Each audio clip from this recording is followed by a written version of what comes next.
So let me call the roll. Councilmember Nakamura. Here. Mayor Pro Tem Lindamood. Here. Councilmember Wheat. Here. The mayor is here. Councilmember Dodson. Here. Councilmember Kelly. Here. Councilmember Rigney. Here. So we always open our meetings with an invocation, and Pastor Dale Moldin of First Colleyville will give us that invocation. If we'll all stand, then we'll say the pledge after that. Let's pray.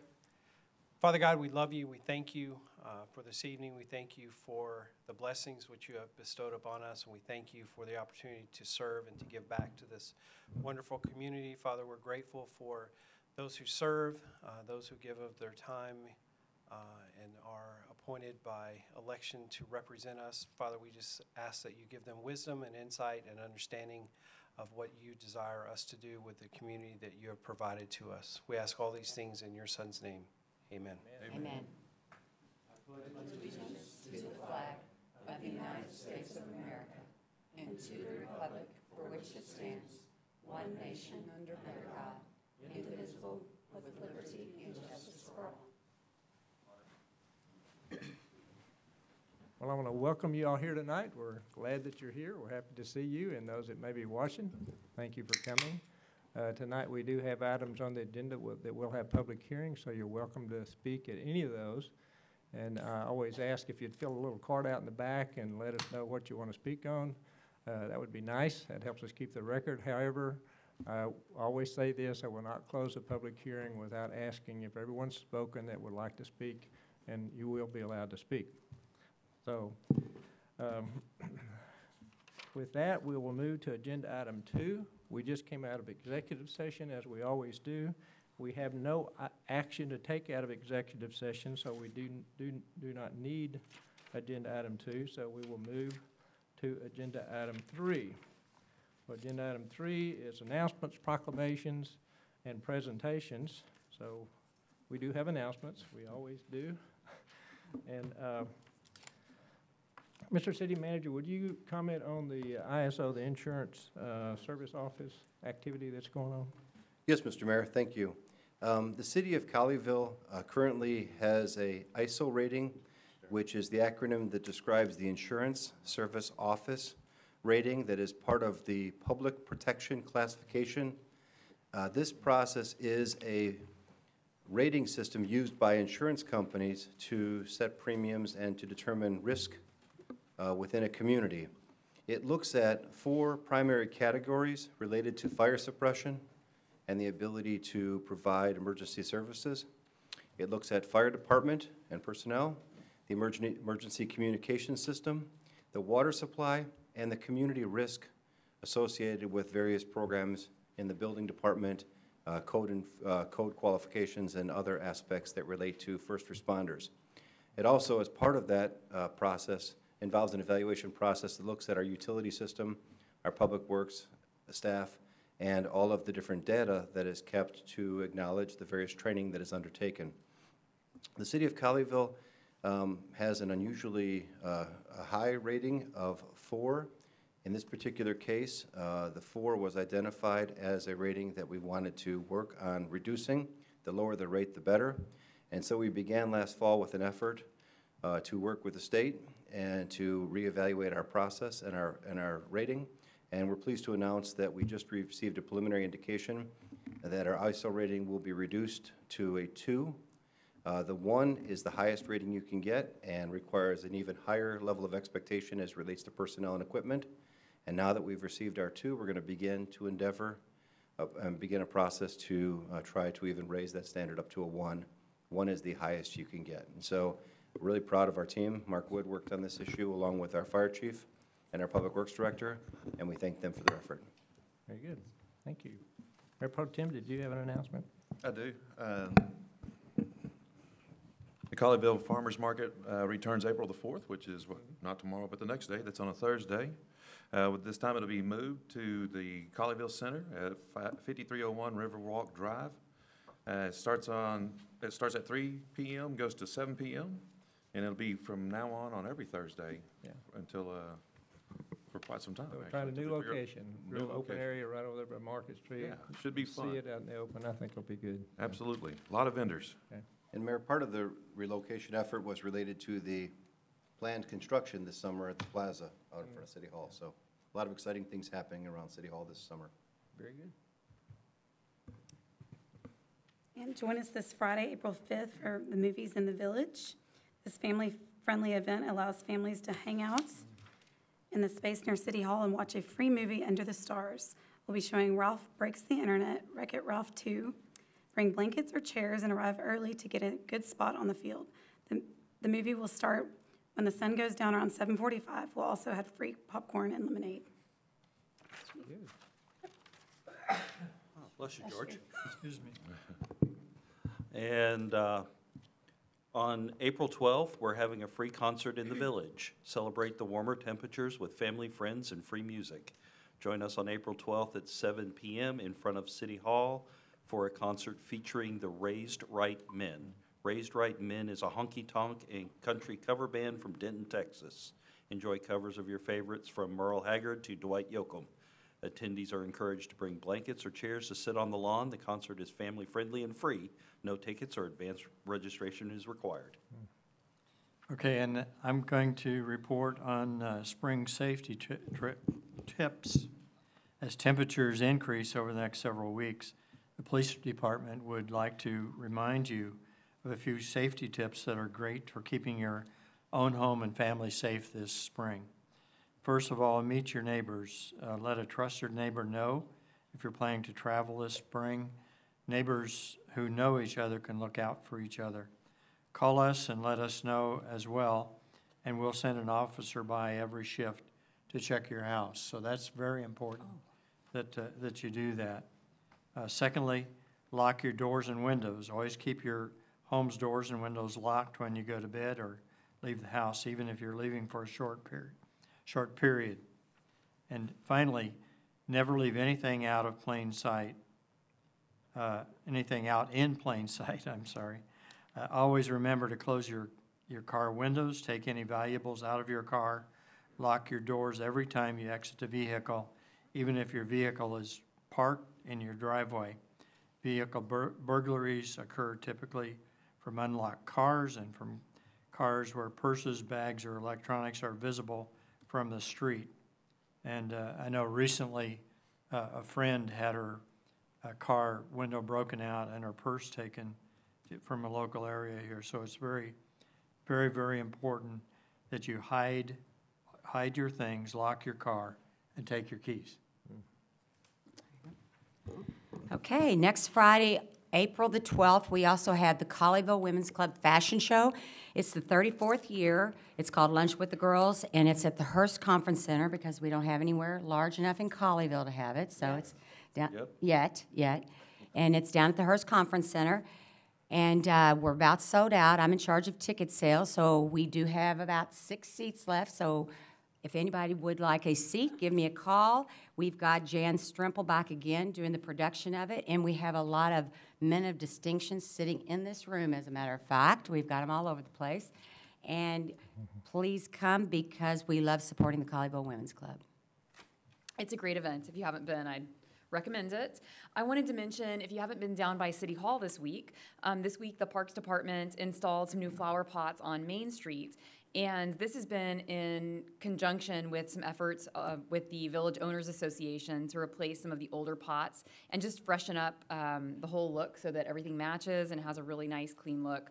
The pot design, sorry, I've got a note here. Let me, my page turned, is in line with all the improvements that are going to be happening around the City Hall and the plaza this summer. So next week you can look for some spring planting. It'll be very nice. Okay, very good. Well, the legislature is in full force in Austin. A lot of activity going down there, a lot of people going back and forth. I mentioned I've been in there a couple of times, and it dawned on me. I have mentioned on a couple of occasions that this council all supports the Governor Abbott's 2.5% property tax cap initiative that he's put in place. And I had also said that before we took that position, we took a look at all of our numbers for several years of actual budget numbers and modeled that computation to ensure that it would not affect Colleyville negatively from a financial standpoint, and it did not in any of those years. However, it dawned on me that I have never talked about how that 2.5% cap works. And you really need to understand this, you really need to know it's important. Otherwise, you could come to raw conclusions about it. So let me just tell you real quickly. 2.5% tax cap is computed based on, is not computed based on the total tax rate. It's only computed based on part of the tax rate, which is referred to as M&O, maintenance and operations. The other part of the tax rate is called INS, that's interest and sinking fund, and that revenue is raised to pay off city debt. So any bonds that the city has, that revenue pays. There's no cap on that part of the tax rate. It also does not include tax revenue generated from any new growth. Those are important factors if you're thinking about the impact of this thing. The other thing that's very critical, and this is a little more subtle, when we do the budget process at the beginning of our fiscal year, which we're beginning to start right now, you do budget estimates, and based on those budget estimates, you compute a tax rate that gets you the revenue needed to pay for those expenses. So that's how it works. That's at the beginning of the year, and so tax rate is based on the predicted revenue needed, tax revenue needed. I say all that because when you compare, and if you want to look at the numbers, and last time I told you we approved the audit, and so I said, hey, we got all the financial information on the website, take a look at it, they're all there. But if you use those numbers to try to see the impact of the 2.5% tax cap on Colleyville, you have to exclude INS, you have to exclude new property, and you have to use the budget, the budgeted revenue. What's in the capper is the end of year actual revenue, and if you compute year-to-year percentages on those numbers, you will get numbers greater than 2.5, and you will for a couple of reasons. One, the INS is in there, new property growth is in there, and another very important one is if you look at INS, it's kind of interesting. The percentage increase of actual revenue at the end of the year for the INS part of the budget increases from 12 to 19% a year for the last 3 years. The reason for that is the state imposes conditions on how you compute the revenue at budget time, because you cannot use the capped it's over $65 and those things. So that's real revenue. So at the end of the year, you collect taxes on that. You just can't build it into your budget. And so actually, it's a good thing. End of year actual total revenue is always greater, at least for the last 3 years anyway, always been greater than the budgeted revenue. There's no effect on the tax rate. That's already been computed at the beginning of the year. So it's a very positive thing. And why is that positive? Because that money that we've had a surplus every year, we've moved that money at the end of the year into our capital project fund, and in reality, that's part of the money that we're able to do all of our capital projects with cash. We haven't borrowed any money, don't anticipate borrowing money. So it's so the financial strategy that's being employed has worked out very well for the last 3 years, and it's very positive. And if you looked at other years where you just compare total revenue at the end of the year to budgeted revenue, I just said, hey, there's going to be a surplus every year for the last 3. That's not always been true. Sometimes there were deficits. So, but I always say Colleyville is very blessed. We're all very blessed to be here, and so the financials look fantastic. Now, so some of what I said was a little detailed. I'd be happy and would love to sit down and talk to anybody that's interested in that and would like to understand it and go through those numbers. Be happy to do that anytime. So just wanted to make that offer. And with that, that's all the announcements, I think. Yep. We got 2 more things to do. Got 2 proclamations to do. The first one I want to do is a proclamation recognizing the Child Abuse Prevention Month, because it's very important. We'd like people to be aware of this. So if Katia Gonzalez, who is with the Alliance for Children, would come up, I'll meet you down here, and we will do that. Thank you, Katia.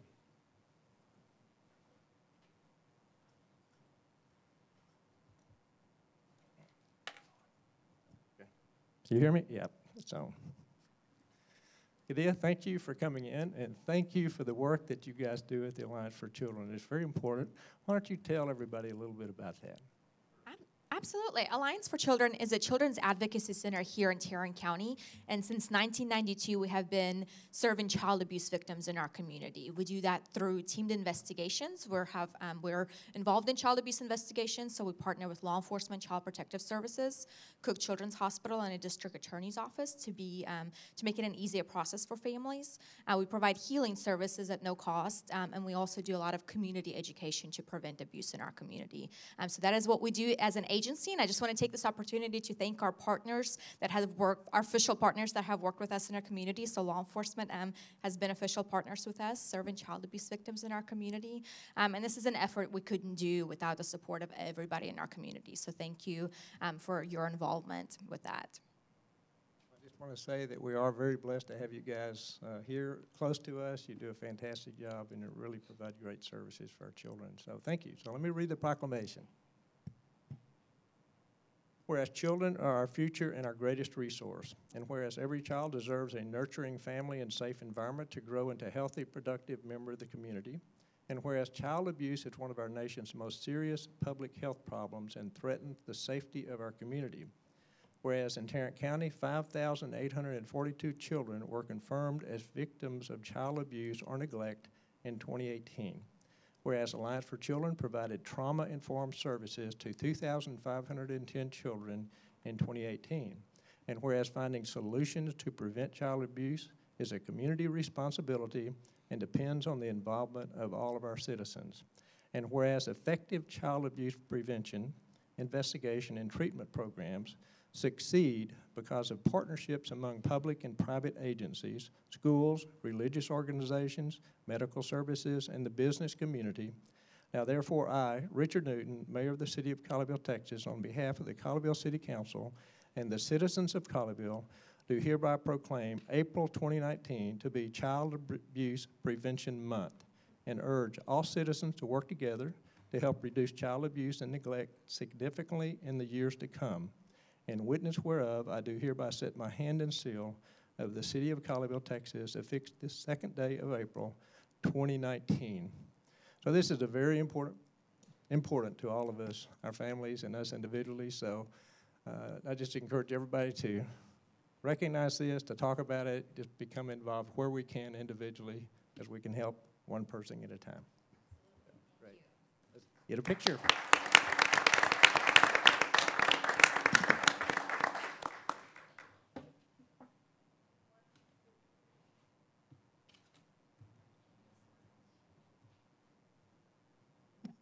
Now, we want to recognize and celebrate Corporal Gary Moore. Come on down. Yeah. And Chief Miller, come on down. So, believe it or not, Gary has been with us for 30 years. Unbelievable. Wow. Yeah, come on down, Hillary. Come on down. And does a great job of, he's with us every minute in these meetings. Sometimes that's good and sometimes that's bad, isn't it, when it goes to 1 o'clock in the morning. Does a great job for us, and we really appreciate you being back there. Chief, did you want to say anything? Thank you. Thank you, Mayor. Yeah, Corporal Moore, we just are so appreciative of your 30 years. Many people never give 30 years of anything to a job. You have been one consistent. As a matter of fact, every time we get a retiree that comes in, we have to check with you. You're one of the longest serving members, still have those institutional memories and can connect us with the past. And we just so much appreciate your service. This is a phenomenal milestone in your career, and we just wanted to recognize you and congratulate you tonight, and I'm glad the mayor is able to do this with a proclamation. Absolutely. So Gary's kind of special to me, and he doesn't know this, but 30 years ago, so I was on council, city council, a long time ago, so you've hung around a long time, so I appreciate it. Huh? Used to go to your house? Oh, yeah, that's true, that's true. Don't tell him why.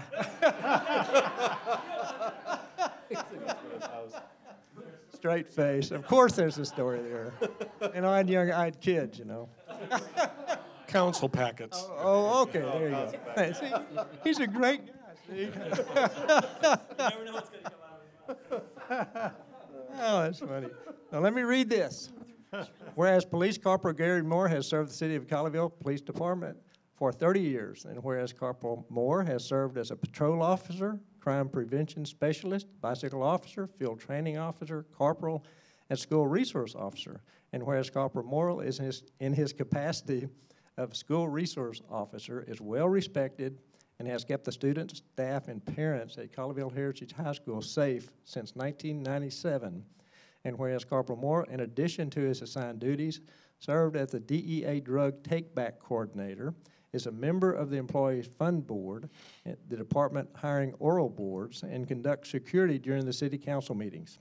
And whereas Corporal Moore has provided outstanding service and leadership to the Colleyville Police Department and is dedicated to protecting and serving the citizens of Colleyville, now therefore, I, Richard Newton, Mayor of the City of Colleyville, Texas, on behalf of the Colleyville City Council and the citizens of Colleyville, do hereby extend our recognition and appreciation to Corporal Gary Moore for his leadership, dedication, compassion, and commitment to the service of our community. In witness whereof, I do hereby set my hand and seal of the City of Colleyville, affixed the 2nd day of April, 2019. So, congratulations.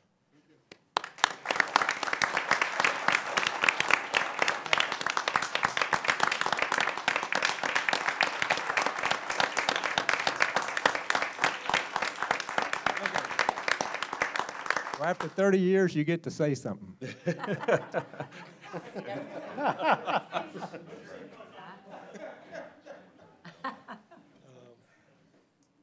I moved to Colleyville in '93. After I worked here a couple of years. It's been a good place to work. It's been a good place to live. It's been a good place to raise my kids.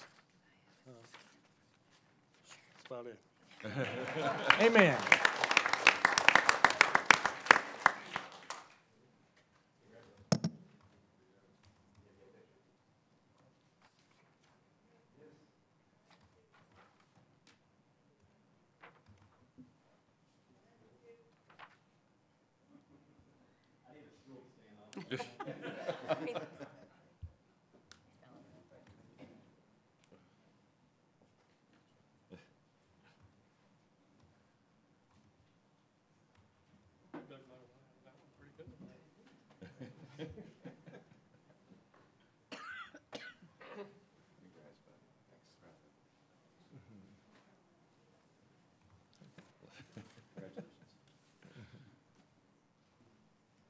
Okay, that was agenda 3. We'll now move to agenda item 4. This is the consent resolution and public hearing. So this is resolution R-19-4369, a resolution approving city council action under consent items at the regular city council meeting of April 2, 2019. Whereas city council has taken action on certain items on the agenda under consent items. Now therefore be it resolved by the city council of the city of Colleyville, Texas, section 1, that the agenda decisions approved by city council action under consent items as follows are hereby adopted. A, approval of the minutes of the regular city council meeting of March 19, 2019, and it is so resolved. So that's a pretty simple resolution, just the minutes. Need to have a public hearing on this. I'm going to open the public hearing. Public hearing is open. We have no cards. Anyone wish to speak on this? I see no one indicating that, so I'm going to close the public hearing. Public hearing is closed. The motion is in order. I'll move to approve resolution R-19-4369. I'll second. Have a motion to approve by Council Member Kelly, a second by Council Member Nakamura. Would you open the vote, please, ma'am?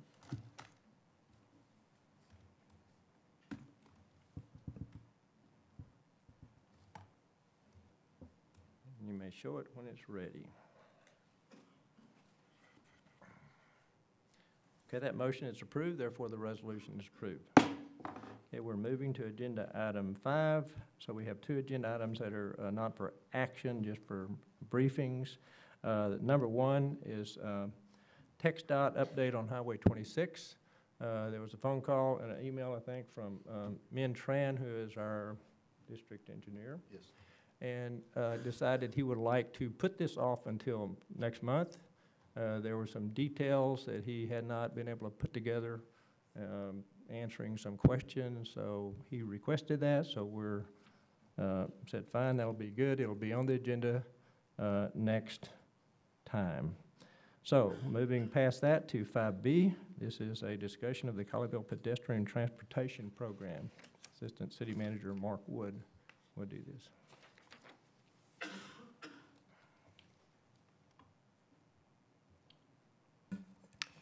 Good evening, Mayor and City Council. Mark Wood, Assistant City Manager. Tonight, I'm going to talk to you about the Colleyville Pedestrian Transportation Program, namely sidewalks and trails. And there's a lot of components to what the city is doing with sidewalks and trails, and so I'll, with slides, walk you through each one of those components. So the first component is regarding sidewalks. And so the city adopted a new sidewalk policy in July of last year, July 2nd, 2018. There were several components to the sidewalk policy that were updated, and you can see them on the slide. So the main components were that sidewalks should be installed or cash in lieu payment made for each new home constructed. Now there is a waiver variance process I'll go into in a minute, but generally either sidewalks should be installed or cash in lieu should be paid for that value. And then that money goes into a fund which can be distributed across citywide to develop sidewalks where needed. You can see that new development with a new road, sidewalks via the policy are required on both sides of the street. An exception would be a single loaded residential roadway. New development adjacent to an existing road be required by the master thoroughfare plan or the sidewalk map, and I'll show you that map on the next slide. Then a sidewalk is required. Existing development or a single family home, if it's required by the thoroughfare plan, the sidewalk map, if it has 300 feet of frontage, street frontage, or on a street with 50% or more existing sidewalks, then a sidewalk must be put in.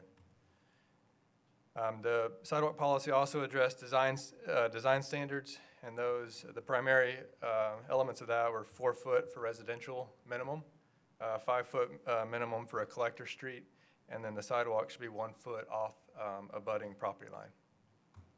The waiver process, some factors that could be considered via the policy are if the sidewalk is cost prohibitive, there's severe topography issues, or if there's adverse pedestrian activity issues such as noise or other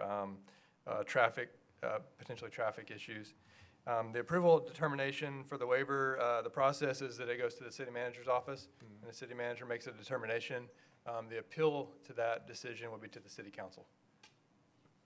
And then finally, the remediation process. So if there's a home within Colleyville that has a sidewalk that was put in that was not required on the map, kind of that sidewalk to nowhere type scenario in the past, it could be removed by that property owner. The cost will be paid for by the property owner, and then cash would still have to be paid in lieu of that sidewalk. So those are the main components to the sidewalk policy that was adopted in July of last year. On this slide, just wanted to show you the two maps that are referenced in the policy. The one on the left is the sidewalk map. You'll see the date on that is November of 2008. It has been a while since that map has been updated. As a part of that discussion with the policy, the committee that the city council appointed a sidewalk committee that looked at the policy, made recommendations. One of the kind of discussion points was this map being updated, and I think that was a discussion for a future action, and the city council had discussed that at that time. On the right-hand side, you can see the master thoroughfare plan, and these maps are available on the city's website to look at in more detail if you would like to. I know the screen is, the size isn't necessarily for viewing tonight, but what you see on there is the colored lines would be your non-local streets. So when we talk about the policy that a sidewalk is required, if it's a non-local street, those are the streets that are required on.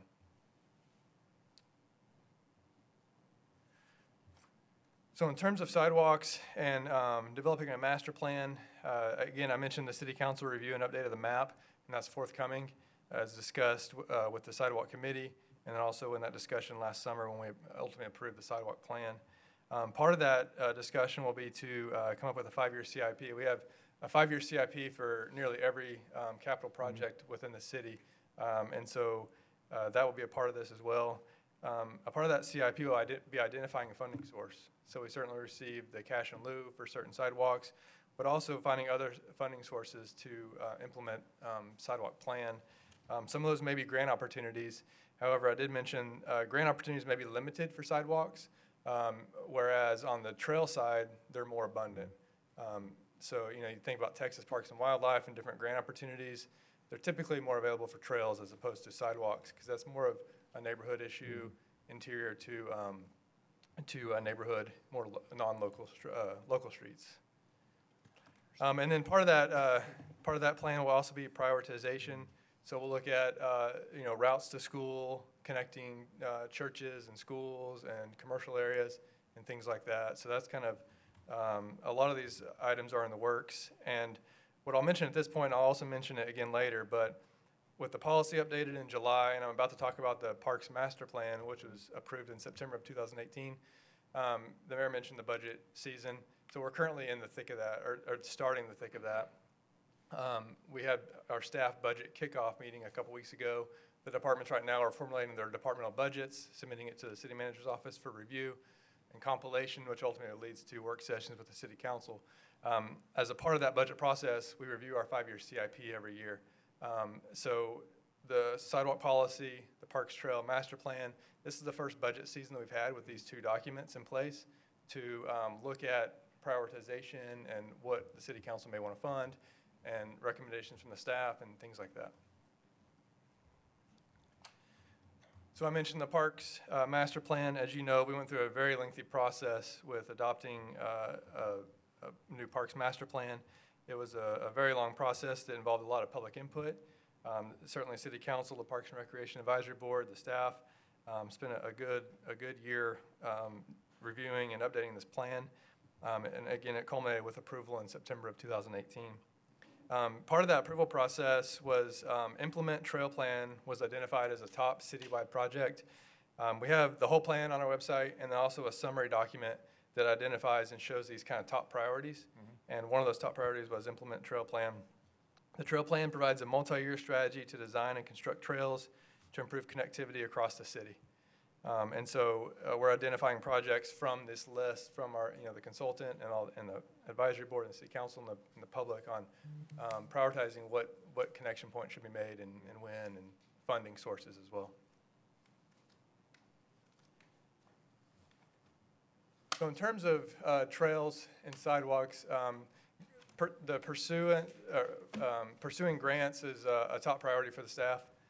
It's a top priority for our public works group, our engineering group, and our parks and recreation staff. And all those staff members kind of have a piece of the pie with pursuing these funding opportunities. What I provided here is a list of trail grants that we have submitted for since February of this year. You can see Texas Parks and Wildlife, recreational trails, the Transportation Alternative Set-Aside Program just had a call for grants that we submitted that was due in March. And then we submitted these 6 trails for. And there's a couple that are coming up, one later this summer, and then another Texas Parks and Wildlife grant this fall. And so we're going to be submitting for those, and you can see it to be determined. So we're still identifying what projects we want to submit. Do we want to submit the same ones or different ones, and kind of allocate those grant applications in that manner. The next slide shows sidewalks, and again, sidewalk grants are more difficult. But what I wanted to do is just provide a slide that shows not only sidewalk grants, but also road grants that typically have a sidewalk component with them. And so what you see here is we've submitted for the Glade Road sidewalk or trail component of that project. That we've estimated that about almost $1 million. The McDonwell and Westcote Roundabout, as well as the Cheeks-Barger and Bedford Road Roundabout, we've submitted both of those for grant funding, and both of those have sidewalk portions to that project, so it would connect to other existing sidewalks in those areas. I highlighted the Cheeks-Barger Road project, which is kind of that, the safety improvements, the Highway Safety Improvement Grant. That includes a sidewalk component on the north side, and so that connects with an existing sidewalk, and that project is fully funded. So those are kind of some of our efforts in terms of grants. When you combine this slide with this slide, the staff has applied for over $11 million worth of grants for trails and sidewalks, just since last fall. So it is a top priority, and we are aggressively pursuing those opportunities. So that concludes my prepared Okay. slides and Very remarks. good. I'm happy to answer any questions you may have. Very good. So, when I think about the sidewalks and this whole process and progression that you talked about, I remember in 2015, 2016, there was, you mentioned the sidewalks are nowhere. That was an issue in a particular campaign. And so the issue there was around policy. Policy hadn't been changed or updated in a while. It had some quirks in it, and so that's why this council picked up on that and put the sidewalk committee together to take a look at that policy particularly. We put people on that committee that actually had complained about it, and that works because they know something about it. And so, to me, the most significant, well, there's a couple of significant things came out of that. There were some details around design and standards and whatnot. Those were all great things. One of the most significant things to me was somewhere along the line, the sidewalk map that was last updated in 2008 was disconnected from the policy completely. So there was no connection. And so the challenge then, and when people built a house or developer did to require to build a sidewalk, it was you build a sidewalk or you escrow the money. There's no option. Didn't seem reasonable. And so what the change was in this policy that I think is quite significant is connected that map back to the policy. So when that comes up again, question is, should there be a sidewalk there? It reverts back to the map. The map answers that question. If the group, and it was a citizen committee that put that together those years, it's not there, a sidewalk not required. If it is, you got the option, like you said, build it or escrow it. The second change was that escrowed money goes into a fund for the whole city. Right. So when people escrow that money, that doesn't mean that dollar is going to be used to build that sidewalk in the future. It means it's going into the fund that supports building out the sidewalk infrastructure. And so I think you pointed out that was, we're entering the budget season, and that's just the sidewalk piece. The trails master plan is huge because that connectivity is critical that be done.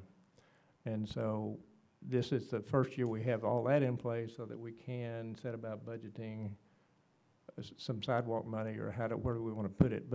And I said it back then when we did that policy, I said we need to pull another citizen committee together and update that map. It's too old. Mm-hmm. I'm sure there will be some changes to it. So that will be the other next step in this that we'll do.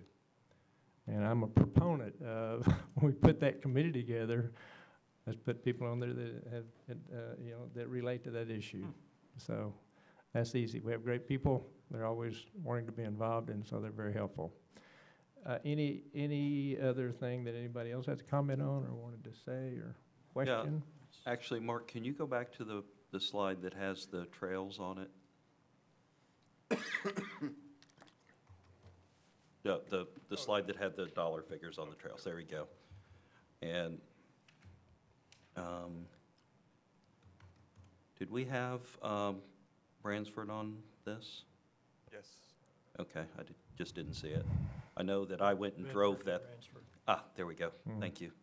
I went and drove that the other day, and it's just slightly around 0.6 miles, and it's almost $900,000 for that. So I wanted just to point out that it takes a lot to go and do even a very short piece of sidewalk when it's within a already developed area that's been that way for a very long time. We'd have to go back and dig it out, put in box culvert, and then put a sidewalk on top of that. So I know that was one of the things that I got asked last year.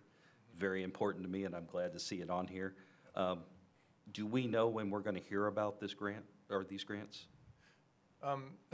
Sometimes they tend to take different times. I think that we'll have indication within a few months. They typically kind of give you indication early on, yes or no, and then they'll give you the final determination a little bit later than that. So I would expect within, a few months, we'll at least have early indication. Great.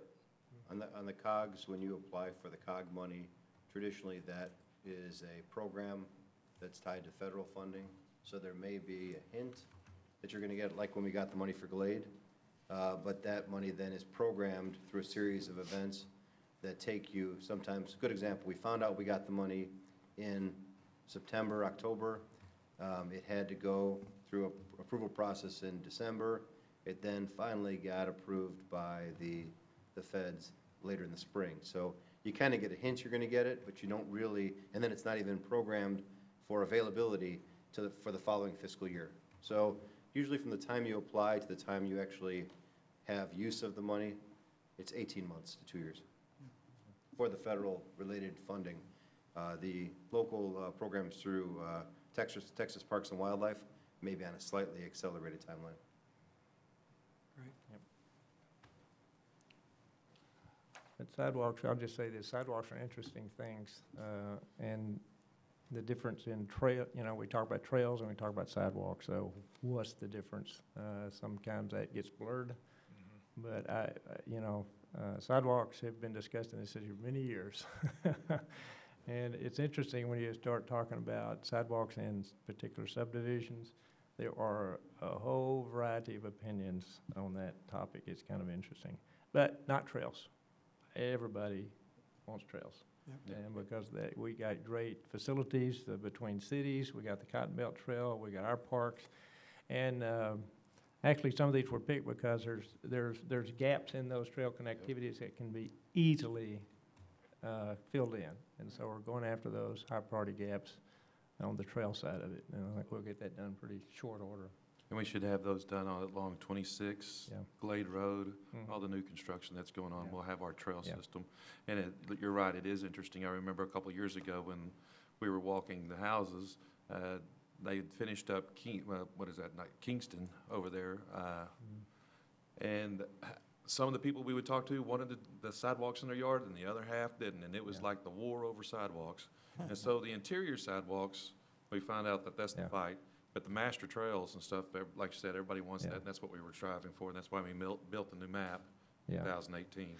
Yeah, That was the big key and issue. Yeah, and that reminds me, when that map was done, and the ones that were previous to the map, the priorities were sidewalk, from a sidewalk perspective. Priority one, get kids from schools to houses. Yep. Priority two is getting them safely to parks and whatnot. So there was a strategy around that, it needs to be redone. It's just too old. Yes. Mayor, just for clarification, the difference between the two terms, traditionally a sidewalk is 4 to 5 feet in width. A trail is 8 to 10 feet. And the trail will follow a national standard, the AASHTO standard. Yeah. A sidewalk will follow your local policy. So traditionally, we go with 4 feet. There are some areas we do 5 feet if it's in close proximity to the road. But the trails then tend to be 8 or 10 feet. They're designed for more frequent use by bicyclists as well as runners and walkers. Congestion. Yes. Absolutely. And different degrees of speed. Exactly. The bicyclists as And opposed to skill joggers. levels. And I have a new biker at home, she's not very skilled. Needs more space. Enjoying it, but, yeah. Okay, thank you very much, Mark. Y'all have any other questions or comments? No, thank you. Okay, then we'll move to agenda item 6. Oh, But it wasn't a public yeah, we're in a hearing, public so. hearing. 6A. 6A is second reading of an ordinance, O-09-1707, composition in terms of the Colleyville Tree Board. So this is the second reading, and we'll vote on this one tonight. You want me to just talk about this one? So what this is, the tree board was actually created back in 1998, and by an ordinance that's very similar to the one, in fact, we are amending that original ordinance, and the only thing we're doing tonight, the tree board is made up of 6 people, 3 from the Parks and Recreation Board, and 3 from 2 organizations.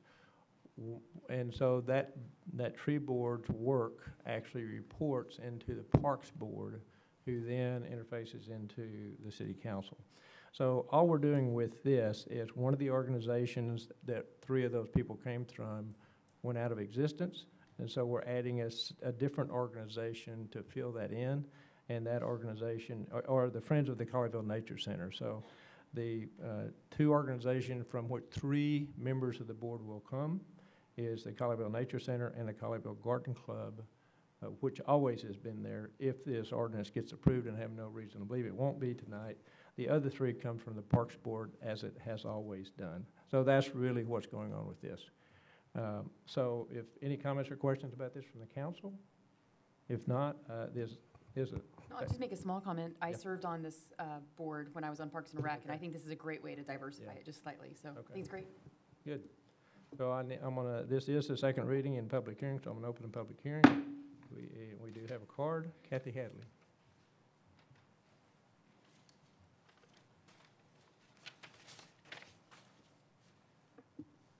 Kathy Hadley, 204 Timberline Drive North. I represent myself, and I'm back there making all kinds of notes about tree stuff I'm going to talk about, and I just have to change.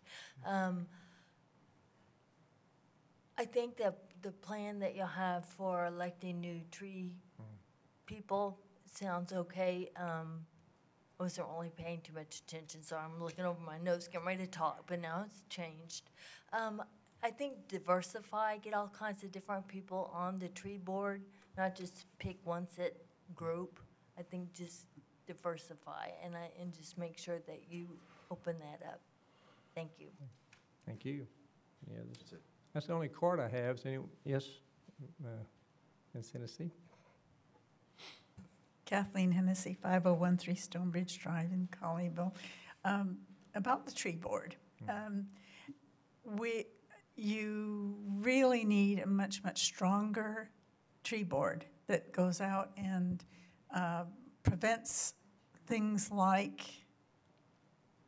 well, I need somebody to help me set up, but maybe we can do that at the end of your meeting. But right on Glade Road, there are 2 sites where the trees have been absolutely massacred. You've got, I counted, and it's not all of them, 18 oaks, and their trunks are this big, from about this big to this big, and they're down, they're cut, and they're the health, if you look at the stumps, they're absolutely healthy trees. What are you doing, allowing complete cutting of all those heritage trees? The value in the Houston area for, it is about, see, it was $400,000 for 60 oaks that somebody took down and didn't get permission for. Is this Colleyville City Council doing something about just completely eliminating an entire group of trees? Has anybody thought about that? So, and I'll respond to that when we're through with the public. Yeah, okay, Yeah. we have, Yeah. There's a group of us, and we have some further comments that I'm on the agenda later to talk with you about. But please think about the trees. We breathe what the air that they produce. Mhm. Thank you. Anyone else wish to speak? I see no one else indicating they want to speak, so I'm going to close the public hearing. Public hearing is closed.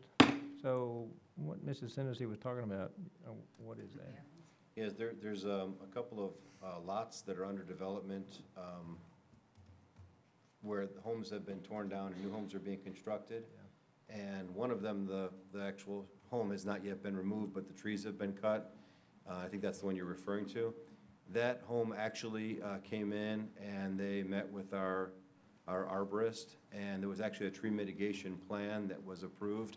And so because there are trees there that are where the house is going to go, they're in that house footprint, if you will, the building footprint, there has to be mitigation provided for in those trees.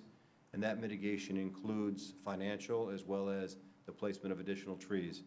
The one challenge that lot had is that lot over the years had really had some long-term growth of trees, and it had a fairly small house on the property previously.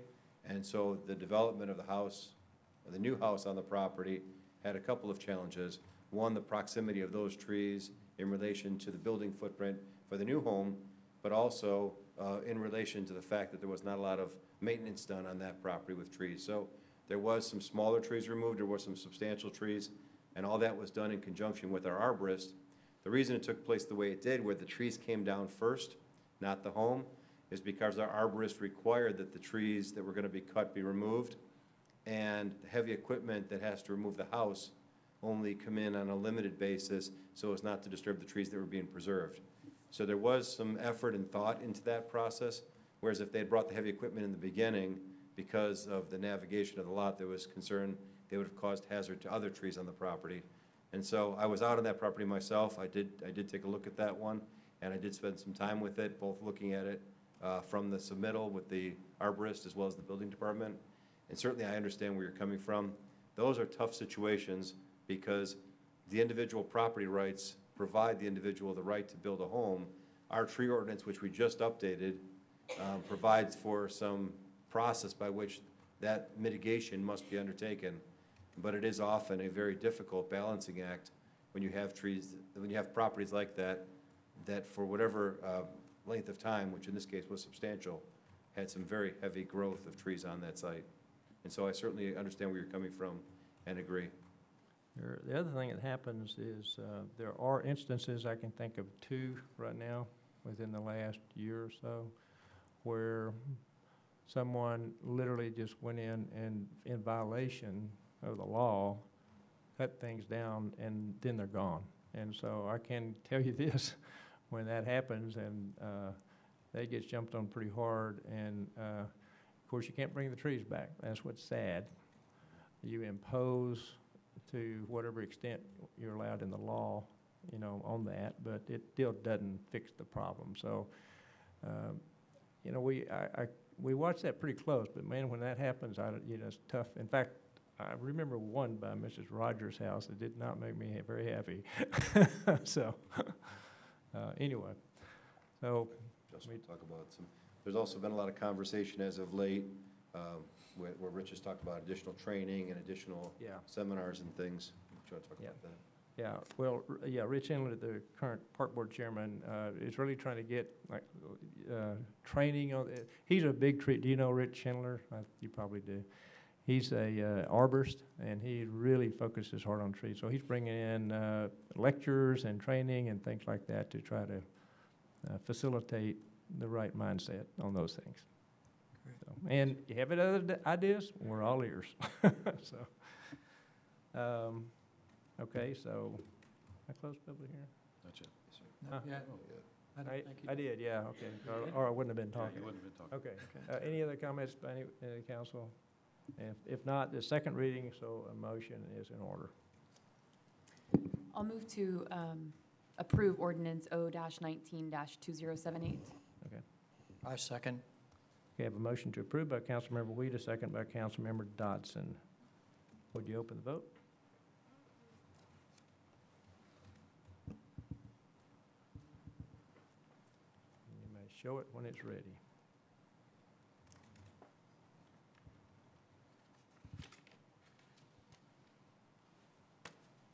Okay, that motion is approved, therefore the ordinance is approved. We'll move to agenda item number 7.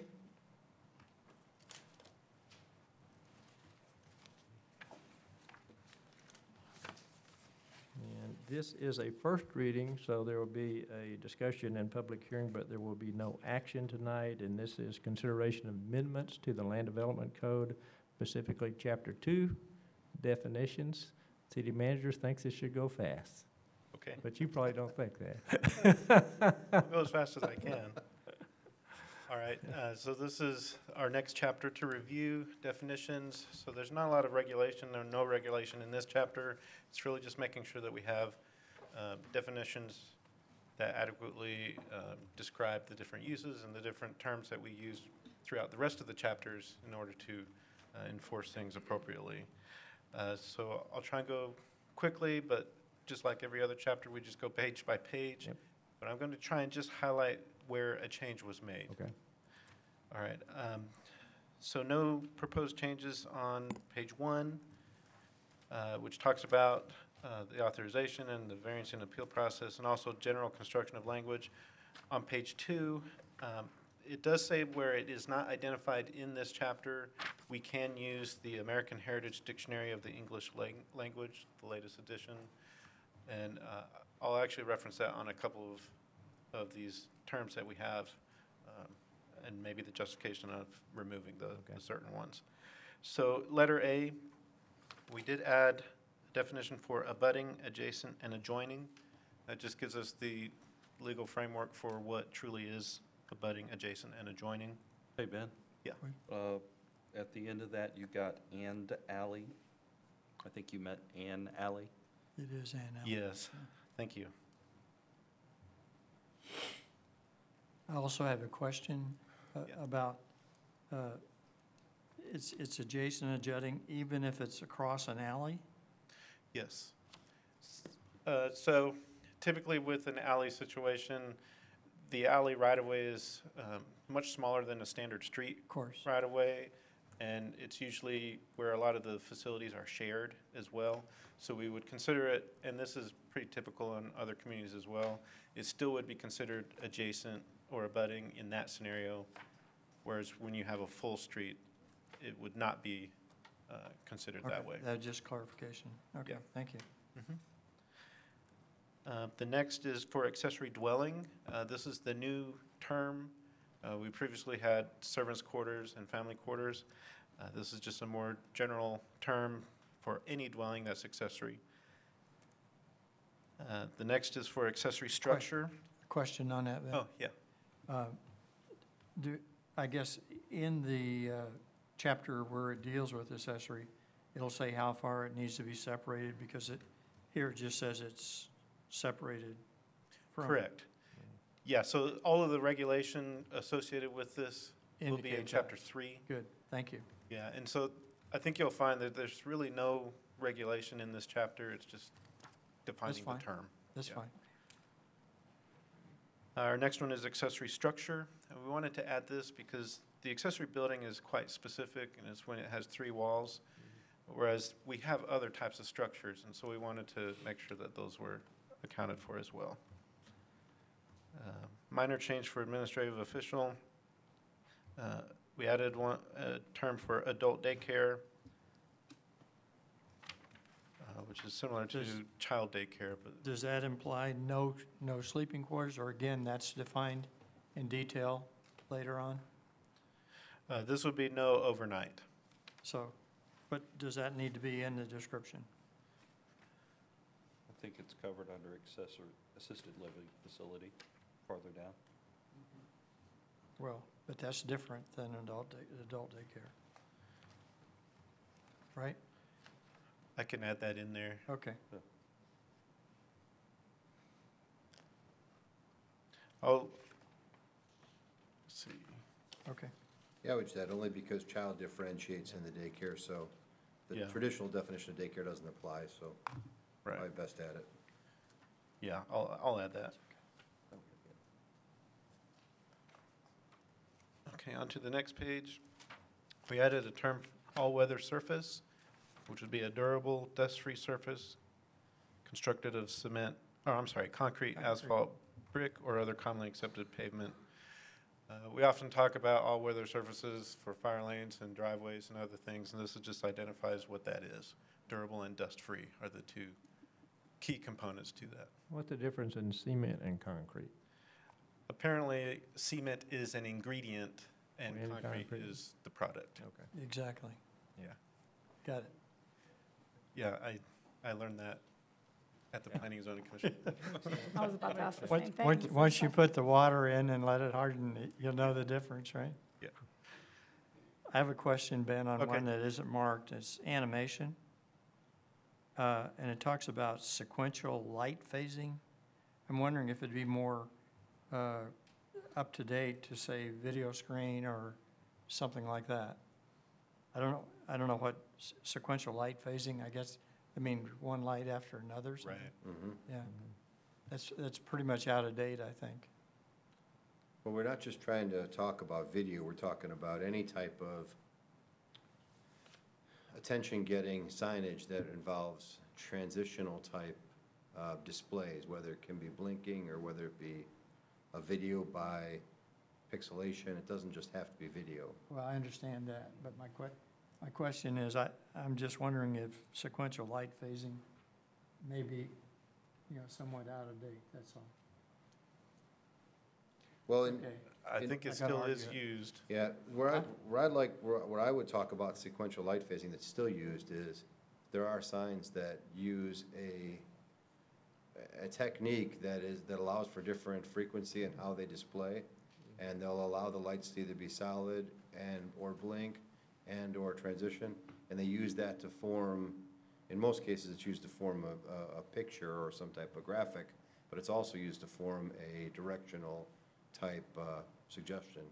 And so the sequential is probably good. I think you could always add video. You could add, right, you could say any visible mechanical movement or video in any sign, that's Yeah.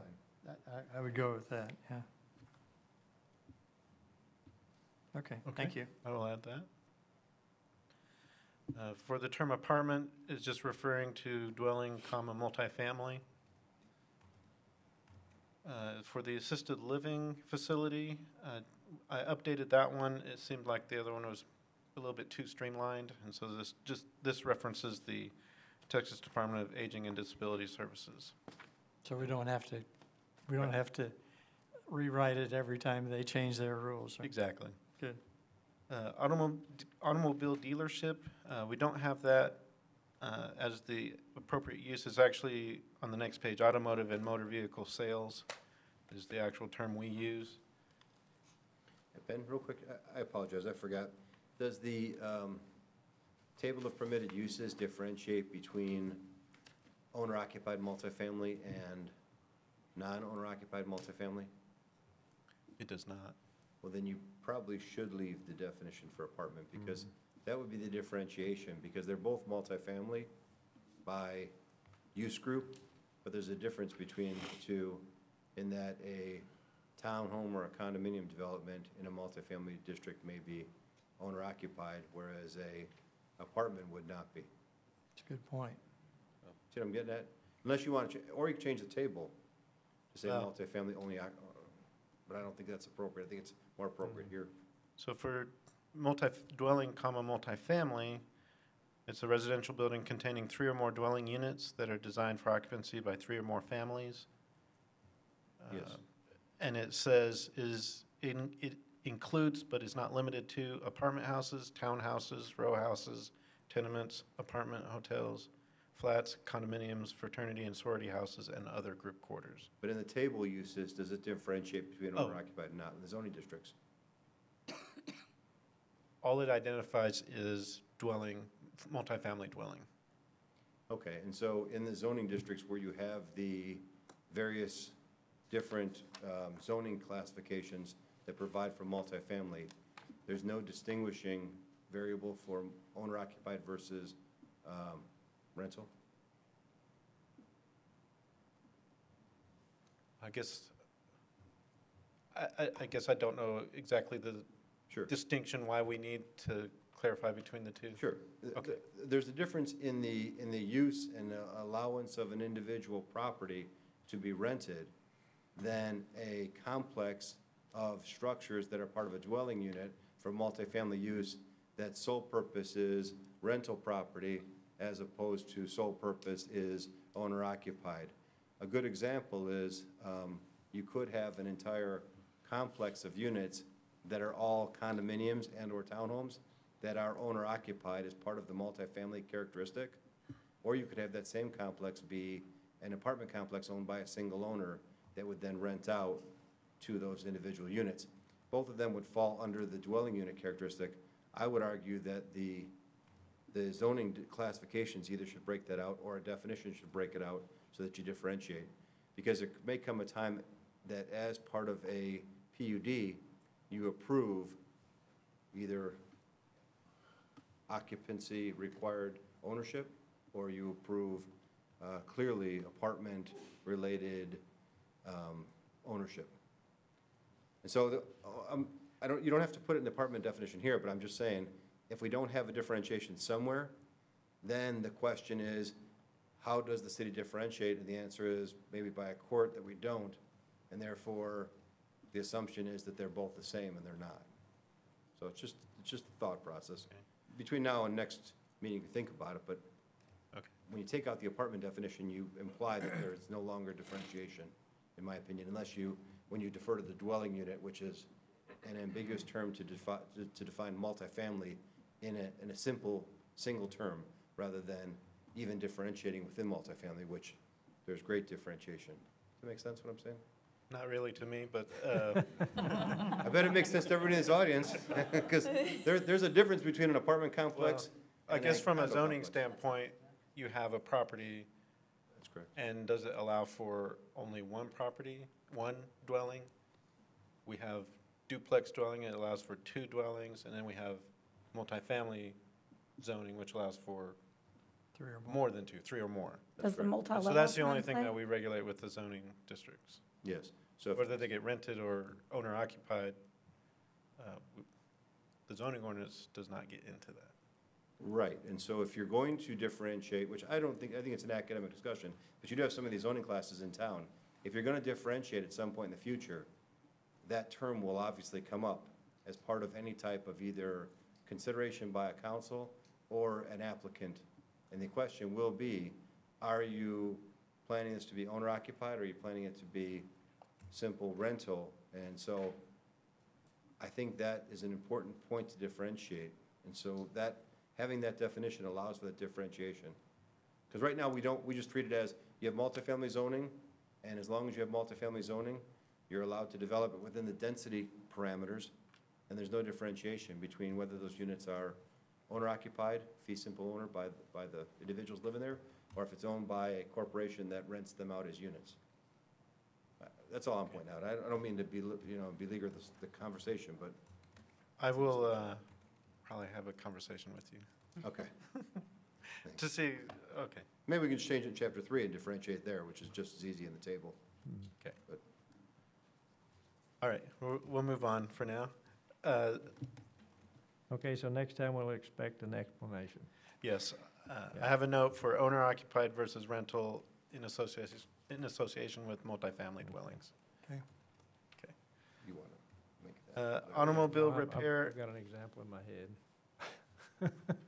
automobile repair shop is the correct terminology that we use in our permitted land use chart. My, So just change my that name. suggestion is we delete tubes. It says tires, tubes, and batteries. Tubes haven't been used. Okay. They still are used, though. But- Huh? They're still used. Are they used in trucks? Yeah. Oh, okay, Yeah. then leave it in. Okay. Oh, but let me go back. The comment I made about the apartment, expect an explanation, and I really agree with the city manager. My expectation really is to see the department in there when we come back, or a really good explanation of why it shouldn't be. Is that fair? I'd rather Oh, I state it that way than the other way. And maybe you change chapter 3 as well, Yeah. maybe. Okay. Yep. So on page 4, I talked about automotive and motor vehicle sales, that's the correct terminology. All right, letter B, Question on Okay. awning. Awning, you Yes. indicate it's usually made of canvas. Just wondering if it should say canvas or metal or, some other material. Because I think we want to consider something other than canvas, right? sure, it can be other than canvas. The majority of them, I would say, still use the canvas. Okay, so you say usually made, okay. Yeah, there's metal So it'll and cover it. plastic and Okay, that's composite all fine. over the place now, but awning is the way to go, canvas is the way to go. Yeah. Looks nicer. Okay, thank you. All right, you're welcome. All right, so the first one, this banner sign, a lot of these, we wanted to put all of the terms associated with signage together. So it'll read sign, comma, banner, and you'll see it again in the S's. Bed and breakfast, just to match how it's written in the permitted use chart, it spells out the word and. Block, the current definition is very confusing when you read it, so I found a definition that I think works well. It's just your lot's bounded by the streets, not and the cul-de-sac is part of that. A breezeway. Is there a question on the last part of it? Mm-hmm. A group of lots adjacent to a cul-de-sac shall not be counted as a block? Are they counted with the block? Yes, that's right. So, So they don't get their own block. They Oh, get counted okay. with the ones that are all adjacent right, to it. thank you. Yeah. Thanks for the clarification. Breezeway, I just added this clarifying statement that a breezeway is also considered an accessory building. Really? It's best that, A porte Even if- cochere, is that the same thing? not a porte-cochere would be different. A breezeway is really just a covered walkway to get from your detached garage to your house and vice Okay. versa. But it's the connectivity that makes. It's connecting an accessory building, an accessory detached garage to the house, but the breezeway itself is also considered accessory. So even though it's attached to the house. Right. Because accessories, by the other definition, don't attach to the house, right? That's right. Okay, So it has to be open, it's just the roof only. yeah. Um, So if you had a situation like between the city hall and the library, I mean, this is a big building, but go Yeah. down at home, so that's a covered area. This is, yeah, it's, I don't know which way it is, but that's not a breezeway because you have the that way. major extension of the roof Yeah, connecting it, which we define as part of attaching, or under this accessory building definition. A breezeway truly is only a covered walkway. okay. So it's just a single story, open on the sides. So he's differentiating between the structural continuation of the building. Exactly. Which would make both of them part of the building, as opposed to just a covered pathway. An example would be just like connecting another set of garages or another garage to the home. Right, if you Just a didn't little have walkway. this clarification in there, Mhm. then the detached garage now is considered attached, and you Yeah. have to meet the setbacks Yeah. that the house would. But if it's already built, then there'd be no way to even build a breezeway to connect it, and then you'd be walking in the rain sometimes. Anyway, it works best with this clarification. So the example you just cited, so if it wasn't that statement added, you said, okay, if it was connected to the garage, then the garage would be part of the house, and you said different setbacks would apply. I didn't understand. Yeah, so as a detached structure, you Yeah, are allowed different setbacks than the primary structure. You can be closer to the property lines. yeah, By connecting with the breezeway without that clarifying statement, then that garage now should meet the same setbacks as the house would. And so that would prevent us from permitting a breezeway if someone desired to do that. okay, because with the way you said it the first time, I thought it meant it would separate it and it could, so you're saying this forces that garage to have the same setback? No, this would allow it to Be have the closer. lesser setback. So do we want to do that? It detaches the garage. Well, the answer I would give you, though, is if there is a structural connection between the garage and the primary structure and the home, then I would argue that the garage is part of the home, and therefore it should meet Yes. setbacks. And we already do that, Right, yes. what he's arguing is a breezeway of just a covered pathway that's not really a structural aspect, it's not part of the It's not structural connected, integrity of the home, what you're saying? therefore it doesn't require that. I just wanted clarification. So it's not connected or it is? Because it seems weird that it would be a structure if it was part of the home. When you're looking A at it, separate it's structure. connected, but for enforcement purposes, it is not. I mean, it's connected, but it's still considered accessory to allow the accessory setbacks. It's connected, but it's not. Well, There you no, go. it is connected, but it authorizes the accessory building setbacks versus the primary building setbacks. Why don't you bring examples for the next meeting? Okay. So I'm still sitting here wondering, is that I'm still a little lost here. gonna Well, if let you get around the setback requirements? it's not getting around it, I'll bring pictures to Okay. show what we are referring to. Okay. Yeah, So if you this had is an common additional- in other If communities. you had additional garages, that wouldn't be considered an accessory building if it was connected? Would If be it is part of the home? connected, it is not accessory. So then that breezeway, you would still have to apply for a permit for a breezeway. Yes, you have to apply for a permit. Of course. Okay. It's just a setback issue. But the key is structural connectivity versus participate in pathway Yeah. connectivity.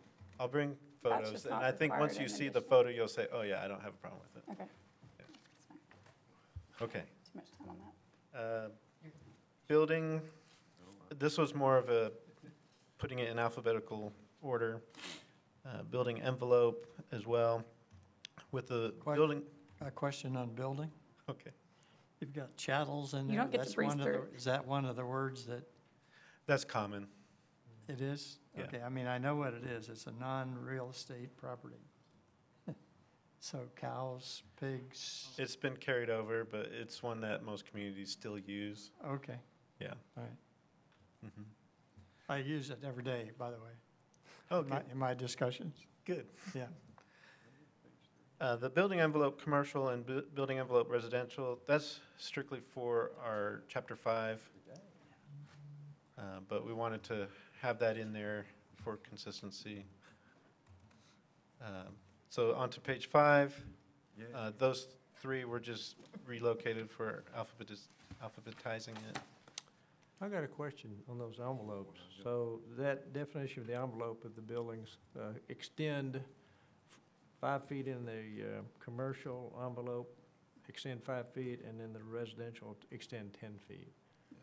Does that mean, so we were talking trees a while ago, so you're gonna build a house on a lot. Is the envelope used to determine what trees, can be Or cut down? exempt. Yeah. Yes. Now, Okay. there is one exception to that. If it is a heritage tree, Yeah, they don't get an exemption, even Okay. if it's within the building envelope. okay. Yeah, And- but and otherwise, Is this definition Is that foundational structure? changing your, I mean, you've indicated 5 feet and 10 feet. This- Yeah, because you had, that's the only difference between the explanations, is that correct? Yeah. Okay, thank you. Yep, and this is, it's basically a reiteration of what we have in chapter 5 as well, that we recently adopted. Fine, okay, thank you. I think we're on to letter C now. Okay, We're going to eliminate diameter and just use caliper tree. I'm moving on to page 6. Child daycare operation. I have a question of canopy. Okay. Here's a roof-like structure. Do we also use the word canopy in the tree section, don't we? That's what he's, We do, I believe that's under the tree. Oh, okay.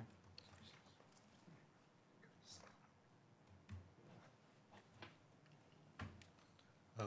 Sorry to, Actually, I don't think we've included that in, because I think there was enough justification or language in chapter 5. okay. Yeah. That's fine, just Okay. checking. Thank Sure. you. All right, child daycare operations, basically just identifying what those are, and then we have the 2 different types. One is center-based, or your commercial operation, and then your home-based, which you would expect in a residential home. Question backwards to Okay. Capital Improvement Advisory Committee. Do we have such a thing? Such a committee? I thought our Architecture Review Committee, isn't their description more close to this? No, this is, No. so I kept this in here. Some of this might have to be amended later after we go through the final chapters in the Land Development Code. Oh, okay. This is more for the Public Works Capital Improvements Project Yeah. plan. And so there is an advisory committee that, I don't know how often they meet, but as needed, they will meet and provide. Are they named? Because I don't recall establishing it. Well- Is there one? They might be named in the There chapter. has been them in the past. I'm not aware of them. You would know more than I if they, is one or if they met. All right, because I don't. I'll just go back. This talks about impact fees in there. Mhm. At one point in time in the city, there was a lot of discussion on impact fees and how they should be done and how they should be changed. And at that time, there was committees helping to discuss that. But Okay. that hadn't And- That topic hadn't been discussed in a long time. And you may actually, out of the discussion that's coming on the next round of Yeah. chapters, Right. have further discussion about revisiting impact fees. To change it. And therefore, you may reinitiate some group like Okay. this to do that. Good, okay, But sorry to, That's all sorry outside for of the that. interruption. No, it's Thank okay. you. Okay. That's all under raise. Right. All right. I've proposed to eliminate city engineer. I think that one's pretty straightforward. You won't like that. Not the position, just the definition. Oh, one additional question, sorry, back on carport. Yes. I thought in the description that we put in place that it had to be totally open on all four sides. I don't remember that. Can we check that? Well, Just if make it's- sure. If it's attached, it would have to be open on only 3 sides, but I can double check that. I don't We think define that that within the chapter, because you're right, we actually allowed for some percentages because of the column differentiation we wanted to provide, so that it had a quality look, assuming, again, the fourth side is the primary structure, so it was 3 sides, I agree with you, and there was a lot of effort on that one in the actual chapter, not in the definitions. So you have I'll to double take a look. check. I don't recall that we changed that, but I'll verify. Okay, thank you. Okay. Civic, social, and fraternal organization, we have a listing in our permitted use chart, so providing a definition for that. On to page 7, commercial building footprint, that was under the building envelope. I have another question. Okay. On Collector Street. To me, it was a little bit confusing at the end where it says, it's a principal entrance to street or streets of subdivision development. Streets designed primarily to provide traffic circulation within and between one or more subdivisions. Okay, I think it really means either within or between subdivisions. It's not local, it's more of the collector means that it serves a greater purpose than just the property it abuts. Yeah. But my question is, do we need the one or more? Can we just say within or between subdivisions? We can. I think it means the same thing without, it just seems to me like, when I read one or more subdivisions, I couldn't figure out. Well, it's differentiating between 2 parts of the same definition. In one part, it's talking about within the subdivision, how it functions. Yep. And the second part is talking about how it's used to connect subdivisions, so. Right, and I think that's what he would rather it say, is just Just within say or between Yeah. subdivisions. Yeah. But just don't weaken that term, because the collector has a different Oh, I agree. Yeah, I concern agree. as to how you He's define I think lots. he's only suggesting remove The one three- or more. Yeah, those 3 words, that's all. Yeah. Okay. Thank you. Yes? All right. Just some minor grammar things for common area. Community special event. No question on, commercial building footprint is being deleted. As it relates to the Yeah, that's And the- under the building envelope. Yeah, I know, but the difference there is, this statement just says, the portion of lot lying between the building pad. Oh, The envelope extends that out additional feet. That's good. yeah, that's right. And so, yeah, I'm sorry, this was that building envelope commercial per the revised chapter 5. That's what it Well, will be replaced with. I guess what got my attention is, it seems just in changing those definitions as it relate to tree mitigation, we're changing the impact on the tree mitigation. Is that true or not? No, actually, it's, what we have today, I think, preserves more trees, protects more trees, because under the old rules, Yeah, everything within the building setback area was exempt. yeah. So But- it wasn't just the footprint, it was anything inside the No, setback. I understand that, but just remind me, so in the current tree preservation ordinance, what term does it use to refer to the building footprint or building envelope? What is it? Yeah, it's now building envelope commercial. Okay, Okay. So it's that footprint plus 5 feet. yeah. So if you want to differentiate under that building envelope commercial, you would add a second line that says, for the sake of the,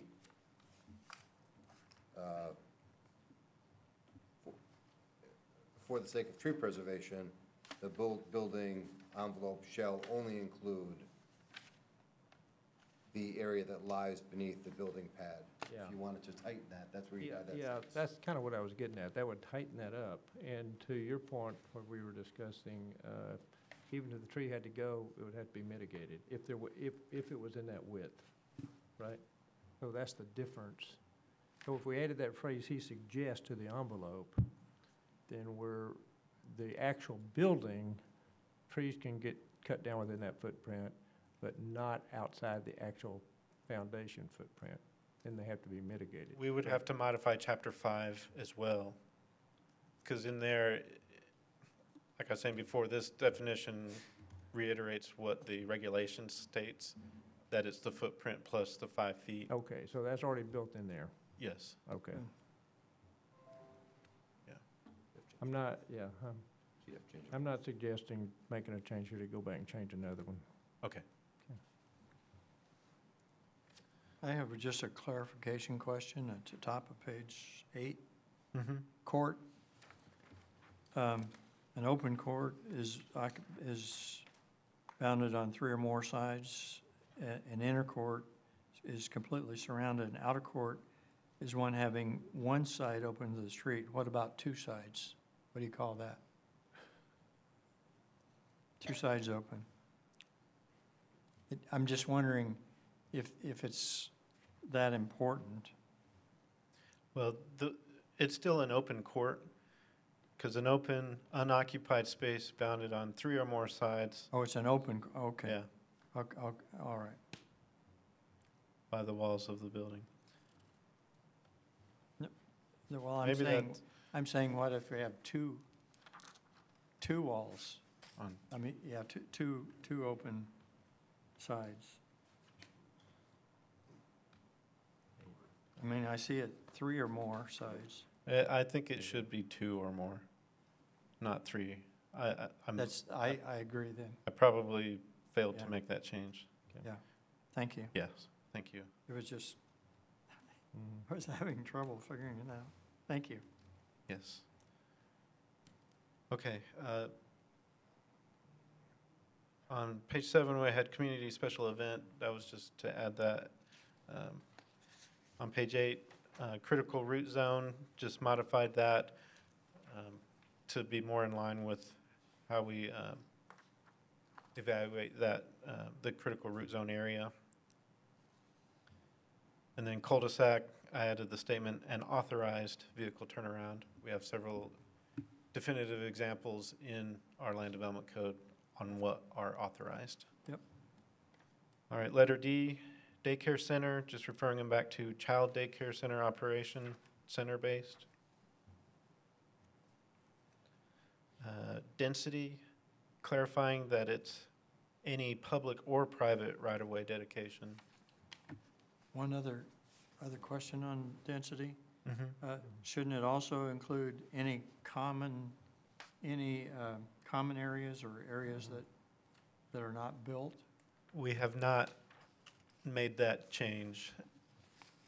I know that it gets discussed with the different projects that have come through, but the way it was outlined, I guess, and even defined in the comprehensive plan, it was only to not include the right-of-way. I thought when we defined the density, I thought we said the density has to take out roadways and any common areas, things like lakes or play areas and things of that type. Yeah, we did talk about especially detention. Yes. Thing, structures that had to be constructed for that development drainage system to work. Right. And so it wasn't equitable for those to be counted as open space. Oh, that's good. Yes, I remember that too. One of the challenges we talked about is that we wanted to be careful of that to not discourage beautiful open space development. An example of which is you could have a detention or retention pond that is a beautiful amenity in this development that is designed to be shallower and larger than it needs to be if you had put in retaining walls and made it smaller in size footprint, but deeper and higher in capacity. And so we want to be careful, if you're going to do that, qualify that by saying only the required, so that you should give a development credit for being beautiful and not penalize them for being beautiful, but you should also not give them credit for land they really could not have used, whether it was in the case of floodplain or flood zone, or in the case of detention, that may have been exempt from that calculation just by virtue of the fact it wasn't usable. Yeah, that's my concern, is that, you know, they'll throw something in there, but it couldn't do anything with it anyway. Yeah, we talked about that in the PUD discussion, because that's really where it's gonna come from. But it's a good question for here. I'm not sure if you're going to make that a definition question, you got to be very careful on how you word it. Because if you just simply exempt any area that is stormwater management and or floodplain related, you then have to be careful that the stormwater management and floodplain area calculations are sustainable throughout. Right. Because the engineering will change a lot of those things throughout to meet or to game your system, you know, to help the density calculation. And you don't want that. You want the beauty in the end. So it's an interesting question. It's a harder one to answer as far as how you define it without being too generic. I guess I would just like to make sure that this goes directly with the master plan definition. Yeah. And if we, Okay, so there's some homework there. I would like to see them consistent. That's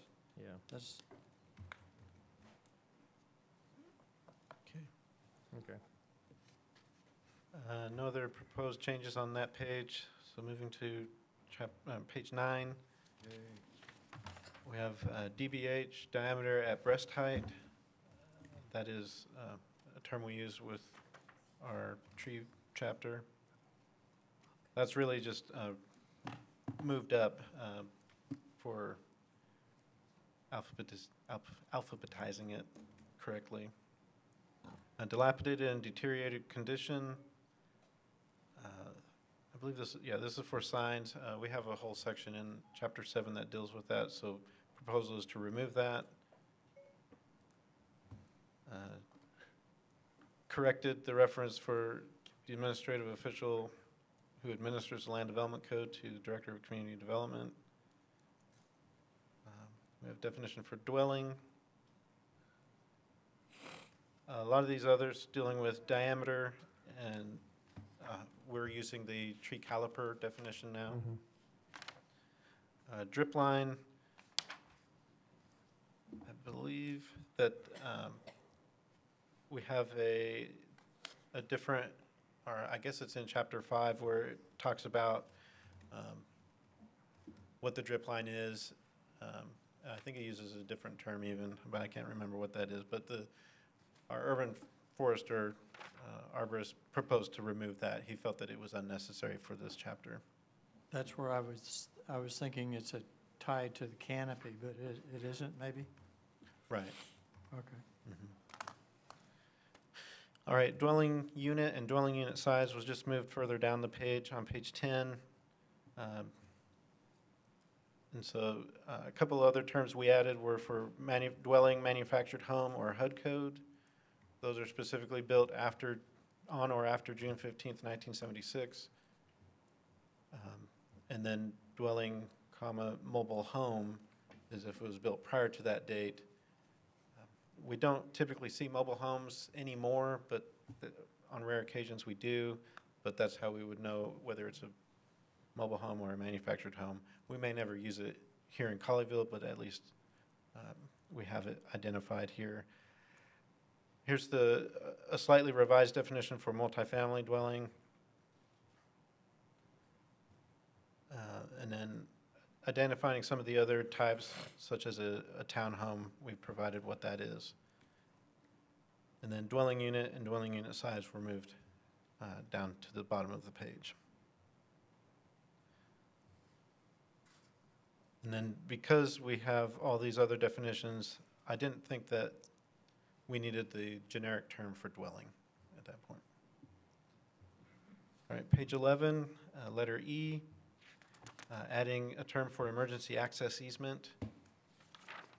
The Planning and Zoning Commission wanted to clarify, make sure it was clear that these are built to fire lane standards. On to letter F, main change for the definition of family. Previously it allowed for up to 15 unrelated persons to live in a home. We're proposing to reduce that dramatically down to 4 unrelated persons. And then that last sentence is just for enforcement purposes. It would be a family unit plus 3 unrelated individuals beyond that to get to the 4 unrelated. We feel that this will take care of a lot of the situations we've been dealing with. Not completely. We still have to wait and see what the courts say as far as the short-term rentals. We may have to come back later and readdress it, but at least for now, this will deal with any issues that we might be dealing with right now. So it'd be a family unit as related by blood, marriage, or adoption, plus 3 additional individuals. If nobody is related, they can only have 4 individuals in that house.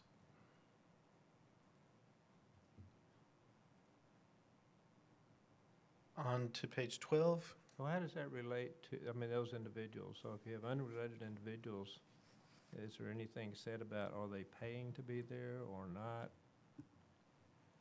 It'd just be if they decide to all rent the same house. Yeah. A long term. No more, if nobody's related, then only 4 individuals can live in that house. Okay. It's good. Okay.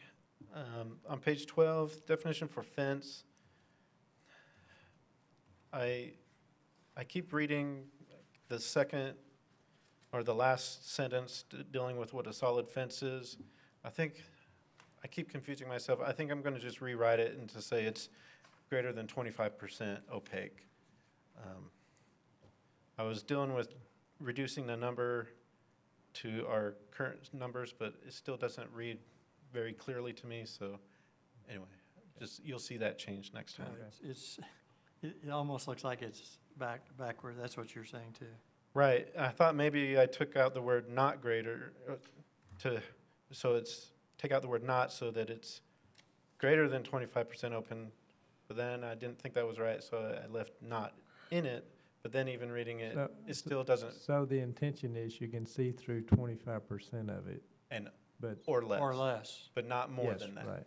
Yes. Right, okay, yeah. So I'm going to rewrite it, say it's not greater than 25% opaque. Yeah.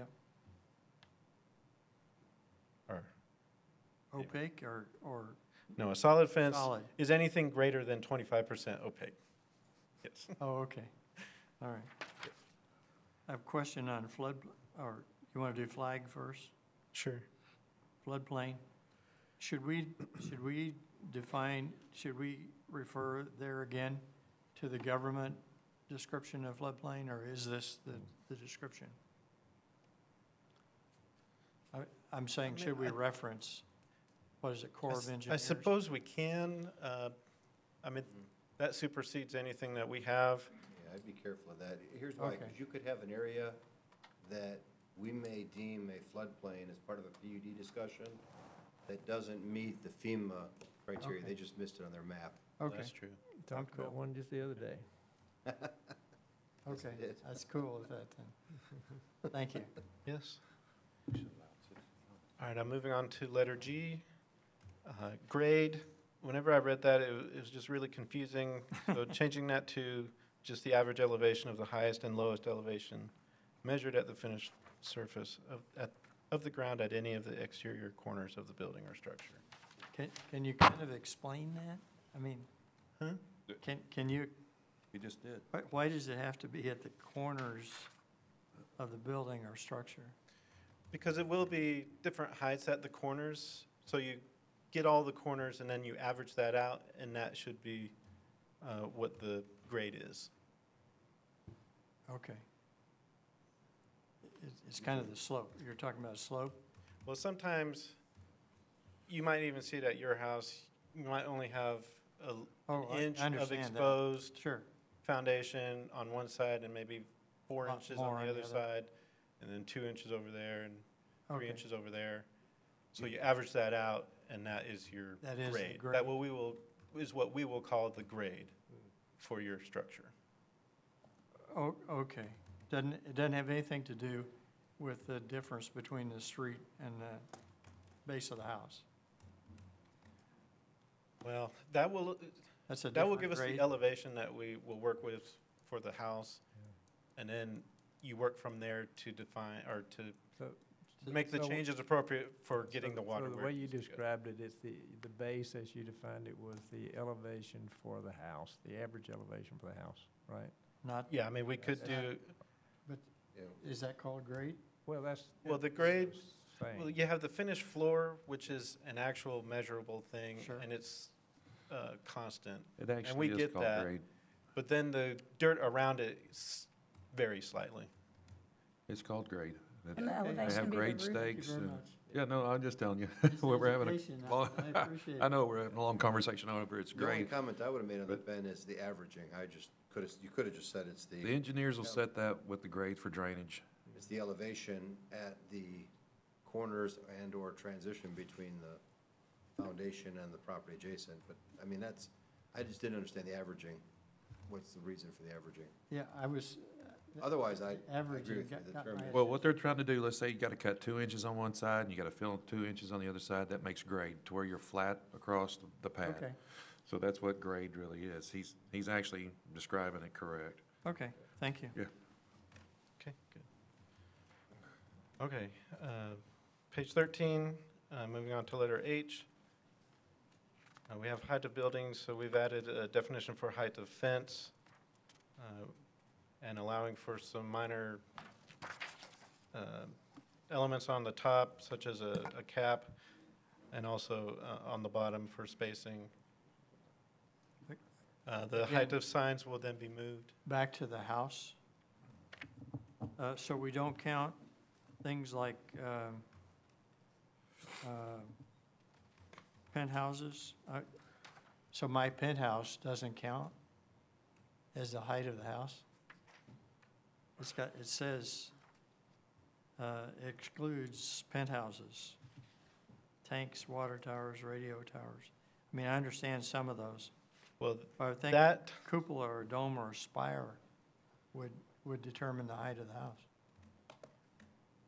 well, a penthouse, I'm sure, is a term that our building code references, that it's not occupiable space. Oh, I didn't realize that. Yeah, you'll see none of those are occupiable. Oh, okay, Yeah. So it's some type of ornamental feature. okay. But none of those can be more than 10 feet high, is that correct? Right, above the height. Okay. Or it does count, right? Counts up to 10 feet. Well, yeah, they would not be able to go 10 feet. Beyond that. Let's say we have a 30-foot or 35-foot height restriction. Beyond whatever the height is of that structure. Right. Yeah. Okay, thank you. Home occupation, just, a lot of what is removed is the actual regulation, which is already found in chapter 3. So I'm on page 14 now. Hospital, we have a listing in the permitted use chart, so just making sure there's a definition for that. Adding motel as part of the hotel definition. I have a question on hotel.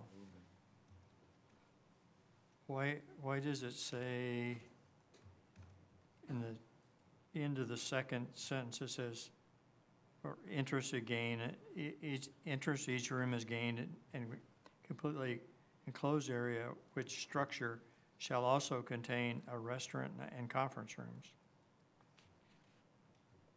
I don't know, I Well, that's a don't good point. understand.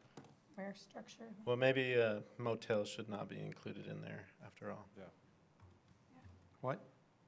Well, typically a hotel has all those elements. But they don't have to, right? This says shall contain. Should we say may contain? Yeah, I'm good with that.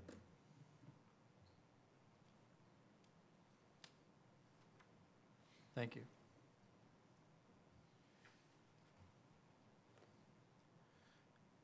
All right, for I and J, you'll see the ones with sign in front will be moved into the letter S section. Moving on to page 15, we added impervious coverage limitations in chapter 3, so making sure we have a definition for that. And then for junk and junk or salvage yard, I don't believe that we authorize the junk or salvage yard any longer, and so I didn't feel a need to keep the junk definition. They were in when we went through that one case. We still have it? No, I think we took it out. Okay, I'm saying yes. I believe it was. in Okay, there yeah, that's what I'm remembering, yeah. Yeah. All right, no changes for letter K. Letter L, land planner felt that we did not need that. Just a minor change for land use assumptions. Lawn grasses, did not feel that that was needed. And then sign logo, rather than moving it, I'm just getting rid of that altogether. All right, and then we have lot. Just identifying the actual term for what a lot is. And then as far as adjacent corner and double frontage and interior, they were just moved to get it into the right location. All right. Lot area, just removing the term gross. It would just be so in effect, it will just be the true area of the lot. All right, and on page 17, you'll see where those 4 terms were moved from. Letter M, did not feel a need to identify a major street. We already have the term for collector street. We could include other terms, but we have a standard definition for what a street is, and then our master thoroughfare plan actually identifies the different types of streets.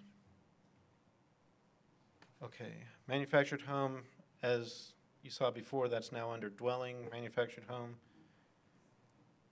And then mobile home, I kept it and just provided the reference C, dwelling, mobile home. A lot of times, someone might be looking for the term mobile home. Hey, Ben? Yeah. Just real quick, I apologize.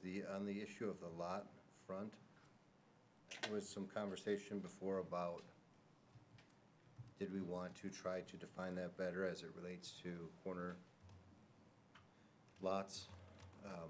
Obviously, traditionally, we apply the front being the shortest lot dimension on an improved street, but that question may or may not be clear. I mean, did you want to clarify that more? Well, we actually have it in this lot, comma, corner, where a lot abutting upon 2 or more streets, and then the corner lot shall front on that street on which it has least dimension. And then do we want to then talk a little bit about how that then applies to the front door? And I know that's getting into some weeds, but that applies for setback. Yeah, it does. But that doesn't apply for front door, and that gets into the question of the interior side yard being a backyard. Is that question? Yeah, it's right over here on Well, Yeah. Buzzard Run. I'll tell you how I've always dealt with it, and it's worked pretty well, is by identifying the front line, then you know where the rear line is, and then everything else is a side. But if it's a corner lot, that would have to be a street as well, or a front, I'm sorry, front. So, But then I don't determine where the house fronts, and in fact, I tell people I don't care if it faces straight up, because the most important for me is making sure I identify the correct setbacks. Okay, so a question, so, That's understandable. Yeah. What we're talking about is that, and I agree with you, from a traditional code application, defining the front is all about defining the setback. And so I think your answer is accurate, but the problem is, on a corner lot, the setback application may not be the same as the front door application, because they take access off of that, what we would consider the corner side, and by doing so, orient their house so that the corner side is the front of the house, and then the side of the house is what ends up facing the quote-unquote front setback. It's okay from a setback perspective because it lines with the other houses. I like that. But what it in essence ends up doing is creating a rear yard that is basically 8 feet. It creates a rear yard that is an interior side yard and is in closer proximity to a neighboring home's backyard than really what the code intended. Because, and so all I'm getting at is this a chance to go one step further in the definition and to say on the corner side yard lot differentiation, either here to say including the front, the access or entrance, or to then elsewhere go back and say in the cases where there is not that entrance provided, where the entrance is provided on the corner side, there's an additional side yard setback for that interior side yard setback, so that it gives more of a backyard and pushes away from the neighbor. That's all I'm bringing up. And so So I guess my argument to that is you still have a rear yard. The area is the same because the setbacks are the same. So I guess technically, well, it could technically be to the side, but it is that same area that would be to the rear if it was facing the other yes, street. and it's often on the side, because what happens is the house is built then to the depth that gets it, and it's on top of the neighbor. And so I understand where you're coming from. I'm just Well, and they bringing up the typically question. would design the exit to that area on that side. They could, or they could design it where the exit goes to the side yard. I agree with you either And way. I'm just saying, is this a chance to do Often we that? see an exit on a side and a rear. True. True. I once lived in one of those houses. I get it. But I'm just saying, is this a chance where we can differentiate that? Because if not, we're going to continue to have front yard setback application different than house orientation setback. And so I'm just asking the question out loud because it came up previously. Yeah, it keeps coming up, I think, right? And it happens. I think it creates more problems by doing that, Okay. in my opinion. Well, think about it. I mean, just think about it for next meeting. Okay. Okay. We're on page 18. so if we want to resolve that at the next meeting, I think a little diagram. The example that you're probably thinking about is over here on Branford. Yeah, there are examples all over. Yeah. Because it's very commonly done. I think a diagram would help as we talk through that, because I understand exactly what you're saying, and you have a good point. Well, and the person buying the lot Yeah. is also challenged on the corner side Yeah. by the front because of the side yard setback, Right. corner side yard setback. So they naturally are designing their house to meet that objective. And I don't mean a diagram to go in here, but a diagram for us Yeah. to visualize what we're talking about. Okay. I thought at one time we talked about the side setback didn't have to be the same as the front. Yeah, we have, but Okay. Yeah, the setbacks on streets are the same. Yeah. It has to be a front setback. Okay. Right, we set the corner side and we set the front. We did a good job on that. Okay. I am on page 18, just adding manufactured to the manufactured now manufactured / mobile home park. And then deleted mortuary and motorcycle. I think those are well defined enough in the dictionary. Letter N, added definition for nits. That is the illumination measurement that we use for digital signs. And it is one candela per square meter. Just some clarification, in non-residential zoning district, we don't use PUDI. I'm now on page 19, letter O, just relocating the term for offset, and then the off-premise and on-premise sign go to the S section. Open space, redefined. This was more of a, I think, more of a building code definition, which the land development code does not get into. So I reworked it to truly be what we consider open space. So it's usable land intended for use or enjoyment by people or residents. So it's typically a park or something else in an amenity open space. And again, that's what I thought we had factored into the density definition, so we can discuss that. I know it does come up, but anyway, yeah. Outdoor display of merchandise. So this would be temporary storage of items for sale. They'll typically put it out in the sidewalk when they're open and then bring it in. And then a more permanent basis would be outdoor storage or open storage. Both of those, I know the storage requires special use permit approval. And the storage, outdoor display of merchandise, shouldn't that say temporary? There's no temporary there. I can make that clarification. Okay.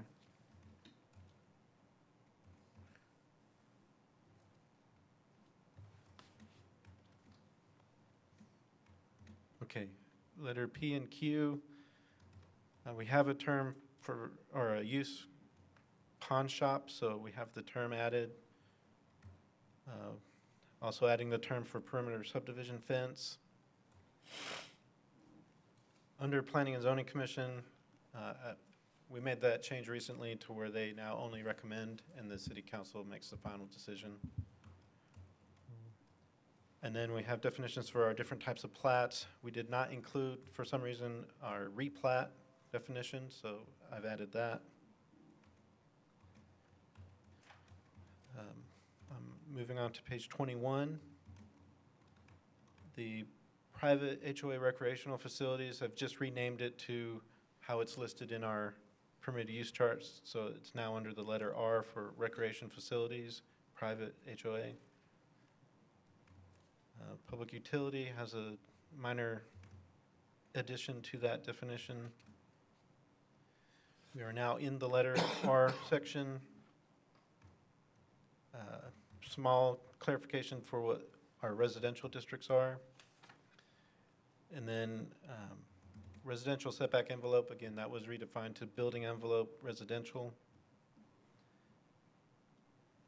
Restaurant, we don't actually call it standard restaurant, we just call it restaurant, but that's where you have your sit-down service. And then your drive-in or drive-through service is to where it's ready. You could eat in the facility, but it's also intended for carry-out or even drive-in or drive-up service as well. On to page 22, letter S. Clarification on screening element, so a fence or wall, or it could be vegetation as well, but it is not more than 25% open. We do have a use for secondhand goods shop, and so this will clarify that it is for surplus stores, rummage shops, and flea markets, and those only. So if there are other type stores that have or they sell used items, but they're not kind of those businesses where it's kind of a hodgepodge of different types of secondhand type items, those are not considered the secondhand goods shops. So, for example, a clothing store that sells used clothing items, but they're in good condition, that's not a secondhand goods shop. That's just an apparel store. And we discussed about furniture, like a secondhand or a used furniture store. That's still just a furniture store, Like even a though it might be. shop. Right, consignments and stuff like that, yeah. In fact, I think both would be called consignment usually. We don't have a listing called consignment in our chart. But they're Okay. either apparel or furniture, Okay. whatever the type of product that is. Okay. It's only when you have, I think it's pretty obvious what the secondhand goods shops are. Sure. Yeah. All right, self-storage facilities, mini warehouse, that's just to have it in line with how we have it listed. We've eliminated the allowance for searchlight signs, so removing that completely. For servants' quarters, just referring people back to accessory dwelling. On page 23, adding a definition for sidewalk, which was asked for by the Planning and Zoning Commission. Now we get into our sign terminology. I'm not going to go through much of this, but I went through chapter 7, made sure I had all of the different types of signs identified appropriately, and where we had some old type terms that we're no longer using, I've eliminated those. Most of these are, I think all of them are actually very straightforward, and it's just identifying the different types that we now allow. So is the flashing sign defined the same way? Well, that one, I just didn't modify it. It's one that we kept. I felt that there was some merit in keeping that one just to identify what is considered as flashing. Okay. We do have regulations that are quite specific as I far as understand. the illuminations. Exactly. And so, in fact, I think flashing signs are prohibited. That's so what this I will was tell thinking. us. If you Yeah. can check that one out. Okay. Thank I you. believe this one's correct. It's under our prohibited sign. Okay. Okay. Unless you have questions specifically for any one of these, I'm going to move all the way over to page 27.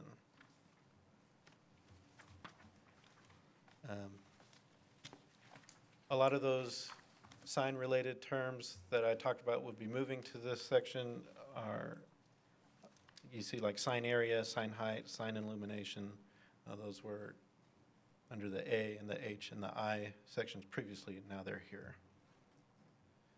Good.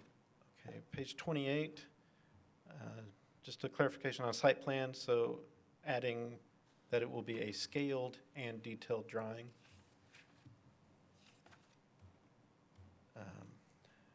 Street is really the next term.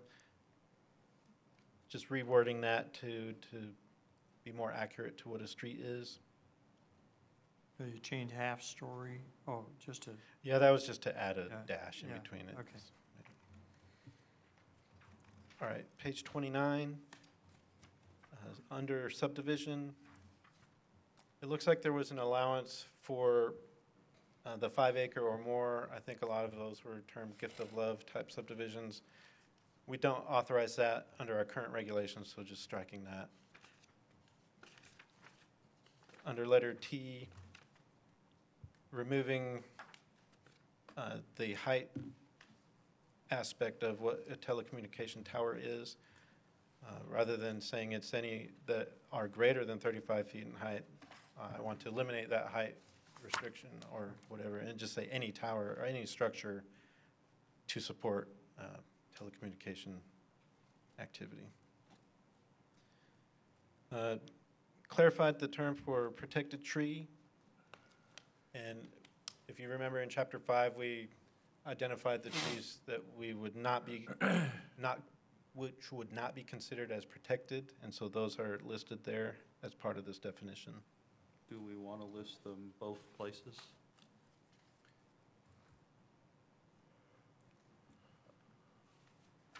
We may have also included it in chapter 5.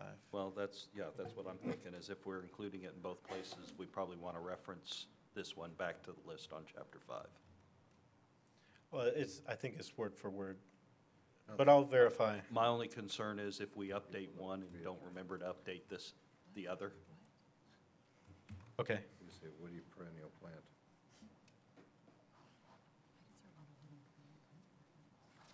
Okay. No other changes on 29. I have no changes proposed on page 30. So page 31, into letters Y and Z. Some of this is just relocating the definition, but actually removing yard, street. We already identify, I think clearly that previously. Under front yard, yard front, I just made it match the wording that's under rear yard and side yard, just so that it's all consistent. And then, I guess that's the last change. That's it. Success. So that was quick. That was quick. Try. One Good job question, going all the way back to drip line. Drip line was removed, and I think you did that because we now are using, somewhere else in here, I noticed there was some distance from the trunk. Yeah, it was the DBH at breast height. Yeah, so does that, you know, different trees, species have different canopy sizes. Right.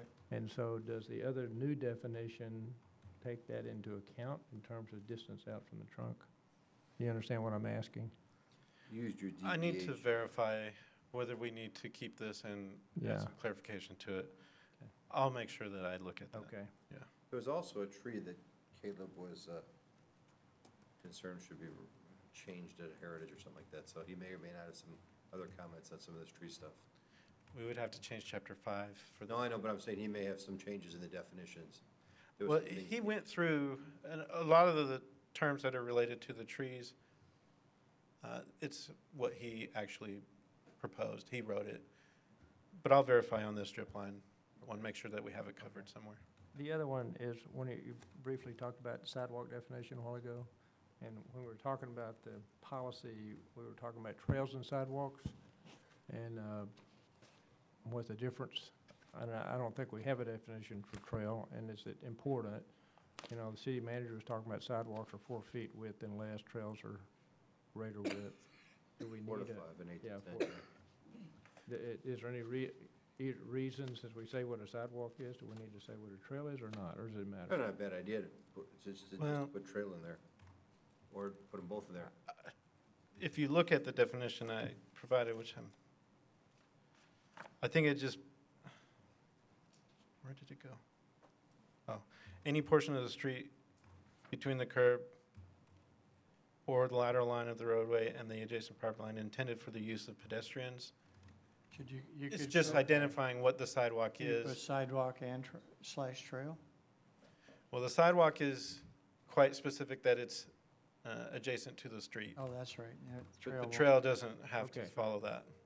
So this definition, just that space could be considered a sidewalk, could be grass or not. Well, I suppose it could in this definition. I could Well, say, that's- I can clarify that. Yeah. That's why I would say any portion of the right-of-way between the edge of pavement or curb intended for the use of pedestrians. Yeah, and so that's a general definition, that's It's fine. very general. Because it could be crushed granite, too. Yeah, I mean, Okay. or paver, yeah. or whatever. I decided to include sidewalk just to, because that one was clearly, it was easy to define. Sure. And we all understand what a sidewalk is. The trail started, because it could be a multi-use trail, Yeah. or it could be a nature trail. There's different types of trails. It was a lot harder for me to find a good definition, Okay. and so I left that one out. Yeah. All right. Okay. The only, so all we have to realize is, with that definition and no other definitions, then it doesn't matter what, it could be 25 feet wide if it's adjacent to a street, it's sidewalk, or Right. by that definition. Right, and I deliberately did not include any widths in this because Yeah. we can define what those Oh, are. no, I know, but your key part of your definition was adjacent to a street. That's right. That's all That's it what was. this was for. That's fine. Yeah, okay. Okay. Any more everybody is awake? Awake. Okay. Yes. Yep. Thank you, Ben. Thank you very much, Thanks, Ben. Ben. All right, so that was the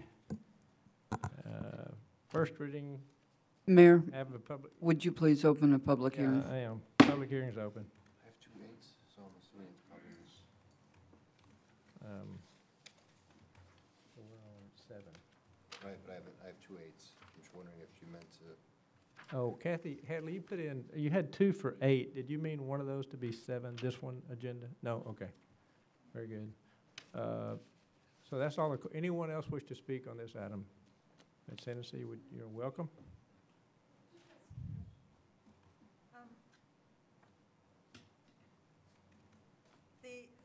What is, do you want me to do name and address, or have you got Yes, that? no, you do need to do name and address. Okay, We know who Kathleen you are, but you Hennessy, need to- 5013 Yeah. Stonebridge Drive. Yeah. Sir, okay. Questions that came up that I've heard, I'm a precinct chair, and I have a very large precinct. It's just east of Highway 26, all the way from Glade Road up to the north end of Colleyville. Wow. And it's about 3,300 residents, so I get a lot of questions. One of the things is about a footpath, because you haven't really defined a footpath. And there's no sidewalk, Yeah. and there's no, there's nothing.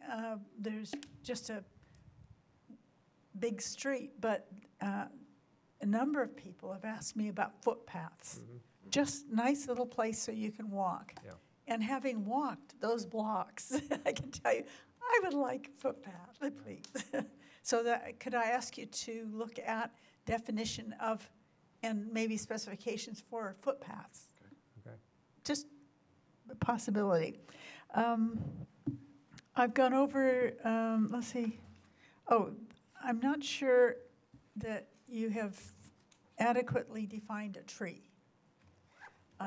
Trees, you need to define the type of tree. Some trees are very small and they don't grow very big, and some are huge and they have different needs and they have different effects on the properties. So there needs to be a definition one. There was some kind of confusion about a drip line and a canopy. Drip line is totally different from a canopy. The measurements and everything are different. The drip line is something that are branches that extend just about, no more than about 6 to 10 feet above the trunk, and it's only certain kinds of trees have them, and they extend straight out horizontally, whereas a canopy, typically, it goes out like that. And so the lengths of the branches, everything is different, and the drip lines need to be respected because they are a lifeline to the trees that have the drip lines. They're there for a purpose, and it's quite often they get amputated because people don't like those limbs sticking out over sidewalks and things. However, they are essential to the health of the tree. So that's one of the things of living with trees. I just want to make a comment about trees. The other things I can cover later on, but about trees is that I lived for 14 years in the UK, where there's a lot of smoke and a lot of fumes, and I actually got third stage lung disease from just living in a city where there were very few trees. And we actually had to move out to the country because I couldn't breathe. And this affects a lot more people than you think, people who end up with breathing problems. And what they did in England, and they're now about 25 years into this program, they plant trees everywhere. And the trees have come back. So I would, we really need trees everywhere because they provide us with what we breathe. Anyway, I'll do the rest later. Okay, thanks. Thank you. Anyone else wish to speak? I see no one else indicating they want to speak, so I'm going to close the public hearing. Public hearing is closed. The reason I asked the question about the drip line, because the canopies are like this, and the edge, the furthest out, defines that drip line. And there was another definition here, and that's species dependent. So I'm really trying to reinforce what you were talking about. So, but good comments, thank you.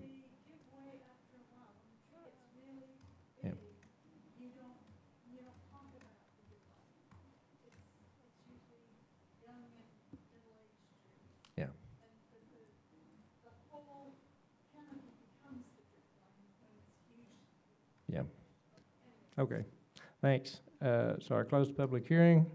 This is first reading. We take no action, so we're through with this agenda item if there's no more questions. And that brings us up to item 8, which is citizen comments and presentations regarding items not on the agenda. I have 2 cards. Let me poll the audience. I have 2 cards to speak. I'm going to ask anyone else wish to speak. Is there anyone else wish to speak on this? And I can tell you why I'm asking. Because if it's going to take a while, we're going to take a break. If not, we'll go through it. So I don't see anybody, so we'll proceed. Okay, Elizabeth Meadows.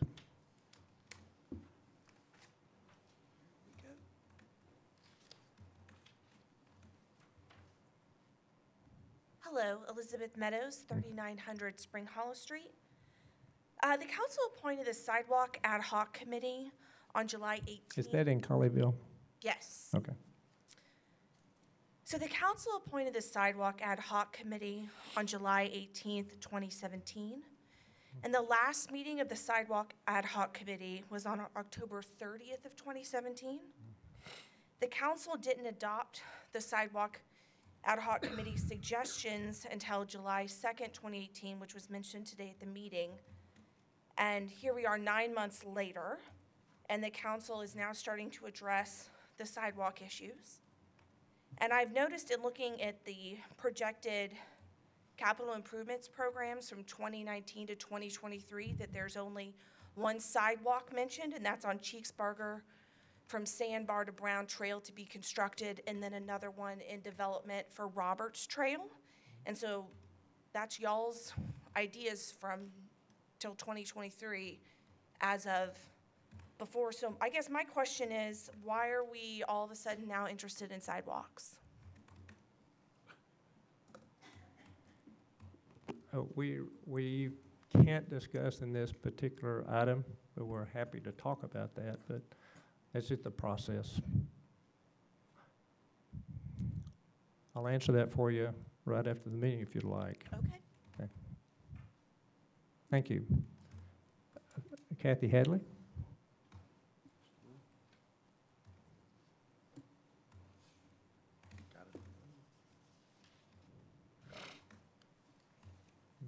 Solidifying, sitting out there. Kathy Hadley, 204 Timberline Drive North, to represent myself. I have several things I'd like to say. The first is the church over here on Pleasant Run, next to the old post office. That is, I thought it was just going to be 2 stories. That thing is huge. And I understand it, and I guess in the final plan of it, the dimensions were given. Do y'all have people going out? I know you can't answer me, but have people going out to see that they're following what rules were given on dimensions? It's huge. And the people across the street from it are just horrified at how big it is, but they're not here arguing, so you just don't take my word for it. But you know, and it's right next to the very nice old post office, the first post office of Colleyville. This thing is huge next to it. I thought I had no problem with the church being there, but it's a massive church.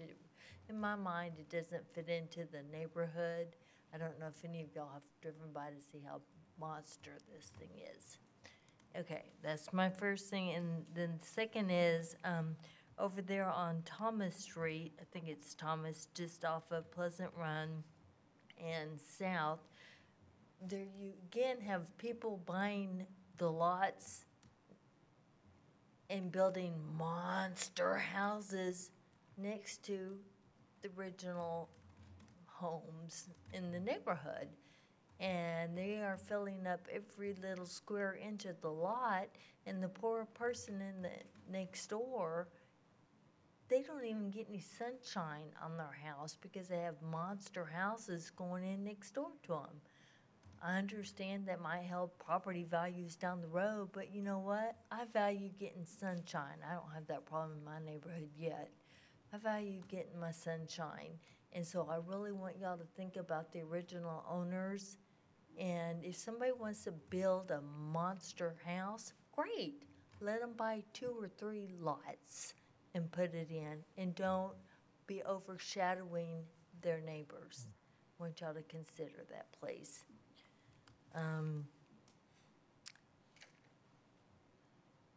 On Glade Road, coming up to 121 as you are driving east. Okay, you're on Glade Road and you just past Target and coming up to 121, you're at the light. Well, for the longest time you have 2 lanes going up, and then all of a sudden you're at the light and you've got all these different lanes, and with traffic and everything, you don't know where in the world to go. People are talking about it on the computer, and they're thinking, okay, Colleyville needs to mark those lanes better. Somebody's going to have an accident. But I don't know if it's Colleyville, if it's Euless, or if it's actually Grapevine. So I, the other day, went up to go speak with Ray, and we spoke briefly. He wasn't there, and then I ran into him out in the parking lot. And so I don't know if he's spoken with y'all, but y'all, just with the nod of your head, you understand what I'm talking about on Glade Road, coming up as you're going east, coming up to 121 at that light. And it's not bad typically, but whenever it's rush hour, it's a disaster trying to get through there. And people don't know what in the world, where they need to be or anything, because the lanes aren't marked, and it's not clear.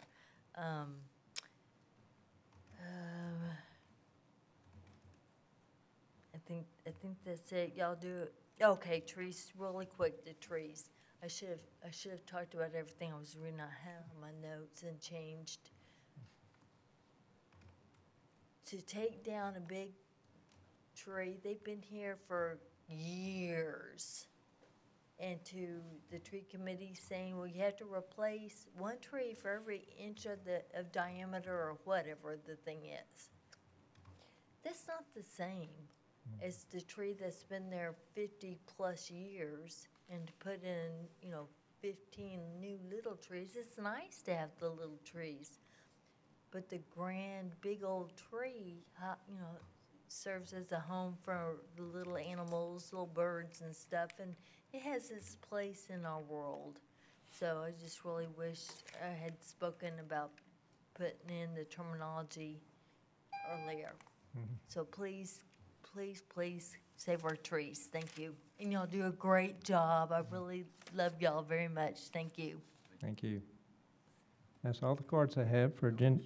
Oh, I didn't miss it.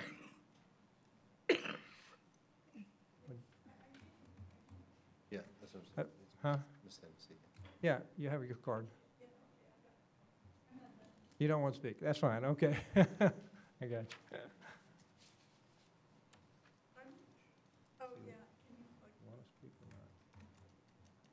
can you plug in my cell phone? I think she wanted to show something on her phone. Oh, that didn't work. Were you saying you wanted to show us something on your phone? Yeah, he's going to, I'll show you the pictures of those amputated Okay, 'cause trees. unfortunately, I Just know so everybody understands what the horror that we have with that. Okay. There's a couple of other issues. There is a resident of Cherry Lane. It's Mr. Cobb at 1508 Cherry Lane. And I got almost an hour of earful while I was block walking. And he is extremely upset. And I think he's absolutely correct to be upset. He lives in Cherry Lane, which is one of those places where you have the very old 1950s, 1960s homes, and then you have almost half of them now are McMansions, and they're all 1 acre plots. Anyway, what he is complaining about, and I went back and looked, and he's absolutely right. These new homes, that they have been allowed to build up the level of the soil, to actually bring in soil and everything up to One was 2 feet and the other on one side, and one was 2.5 feet on the other side. Well, where he lives, right north of where he lives, is the Bluebonnet, the beginning of the Bluebonnet stormwater. So all that stormwater flows over all those lots and continues right onto those lots, onto Cherry Lane. Only now they don't. They flow onto, they don't flow onto Mr. Cobb's neighbors anymore. They flow onto his property, and it actually washes away his lawn. It washed away part of a fence and everything. And he had city officials, he told me 2 years ago, came out, and they promised they were going to fix it. And nothing has been done, and no one has contacted him since. And he is just really livid about it. And I was horrified at the evidence of all the water erosion on his property. And he's extremely upset. And he's been there almost 50 years. And he's been paying taxes to the city of Colleyville all those years. And he thinks that he ought to get something for that. Okay, so if you could have somebody go and see Mr. Cobb, I'd really appreciate it. Then, hold on. Okay, oh, there's no connection. Okay, all right. Okay, We can send an email to Mark, and Mark can pull them up. That's okay. Let's see, one. Okay, the next is, I'm getting another objection. In Colleyville, some of the homeowners associations are not allowing residents to put campaign signs on their lawns. And I think it's the law that they have to allow it. Yes. Well, the homeowners association presidents need to know that, because the people who put the signs up the residents who put the signs up are threatened with fines if they put signs up. Me included. Okay, so that's something that needs to be done fairly quickly, because the election's coming up May 4th, and the election starts the 22nd of April. So that's something that needs to go out to all homeowner association presidents. Oh, quick call. Okay, thank you. All right, then the last thing is there was a mention of something about definition of penthouses in Colleyville. Yeah. Well, every city I've lived in, there's been a special city ordinance about, I don't know why, about fire escapes from penthouses. And I have no idea why that's so important, but you may want to research that just to find out why. Because if you're going to allow penthouses, it might be some safety issue. Thank you. Okay, thank you. Okay, that's all the cards I have. So we're through with agenda item 8. And agenda item 9 is there simply if we needed an ending resolution, which we do not. So that brings us up to adjournment, which I'm going to do if no one objects. Nope. I see no objection. We're adjourned. Thank you. Yay.